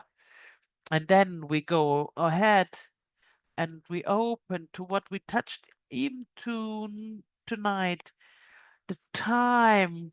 It's not about the clock going around and round. No, the multiple directions and the ability to move inside with our consciousness with the right fuel to go for real, to create consciously transformations which then better our lives. Like to do little starting points. You know, when you put a new brand into a plan. It's like we add a piece to our lives which we need. It's like the spiritual engineering of a very high level, which today is possible to do only in Damanhur, as far as we know, because we have the knowledge and the spiritual technologies to do that. And then to arrive to the last level, which is the one of the magic of 360 degrees, meaning the capacity to create your own magical instruments for every single of your characteristics, because we have to find out in this pathway what's your color, what's your characteristic, what's your mission, to help you to express that in its best. Why? Because our happiness is existing only in the moment when we are like together with ourselves, when we match ourselves. Only if we express our true nature, we can be happy. In other cases, it's just we're doing something else, let's say. So bring together that when we bring that together, we open all the doors, we have all the possibilities because we have this sun, this divine nature at our full use. So therefore, a new world's opening. So I hope that a lot of you are able to participate and also have the and the will or the possibility to participate. You will meet a lot of different other also instructors. Everyone brings his own competences, the different experts. So it's a big team. So have a good journey. And Tello says you will find all the info through a mail and with a program and all the possibilities of inscription. As always, the open day is a happy moment, a synchronic moment. We give the opportunity for those who are choosing us. So for those who are now choosing, we have a promo for the first weekend and also for the whole school. So it's a little incentive to for those who have been with us tonight already. So you find all the details in the mail. So the first meetings are all online, so you can participate from wherever you are, from home, wherever you are on the planet or you go to on the planet. And if you cannot be there, all is taped so you can recuperate the different lessons. Or even if you want to hear something or deepen something, you can always recuperate it because everything is registered and it's put online on a platform where you can always access it if you're part. And so you can have also study material and together with the different teachers following you also in coaching sessions with the different um, teachers. Ranyo explained it very well, this pathway. The Damanhurian teaching is brought by people called Ranyo Gura who are all live that in their daily lives. So we created lives where when we when we listen to Ranyo, he is somebody who's really applying that in his daily life, and not only him, all of us. So it's very authentic and it's very real, we can say. So thanks to of a couple of thousands of people who live Damanhur as protagonists. So and so we hope we can transmit this frequency of quality and importance. So I see there are some questions. So I invite you to read the mails. You can ask us all the questions you want. So we will be happy to answer all of them. So it's an important moment. It's a celebration of this day for us. So thank you very much of having been with us. Rania, if you want to add something, I will give you the last words of this night. So we're happy then to greet you, and I hope you also could follow well the English translation of Minurami. And Rana says, I thank every single one of you being present tonight. It was great. And I invite you to take this opportunity and go on. It's a very particular moment for us because Damanhur is this year 50 years old and we're celebrating this anniversary. So it's 50 years of experience with alchemy and which we bring you on a very practical level and which we incarnate or every day in Damanhur. And you can see here in our facts, it's not only words. So I invite you also to create your life at your best. And if you want to share this with us, if my part, we will be very happy and honored. Thank you very much to everyone. Have a wonderful evening and very much looking forward seeing you soon. Convoy, all the best.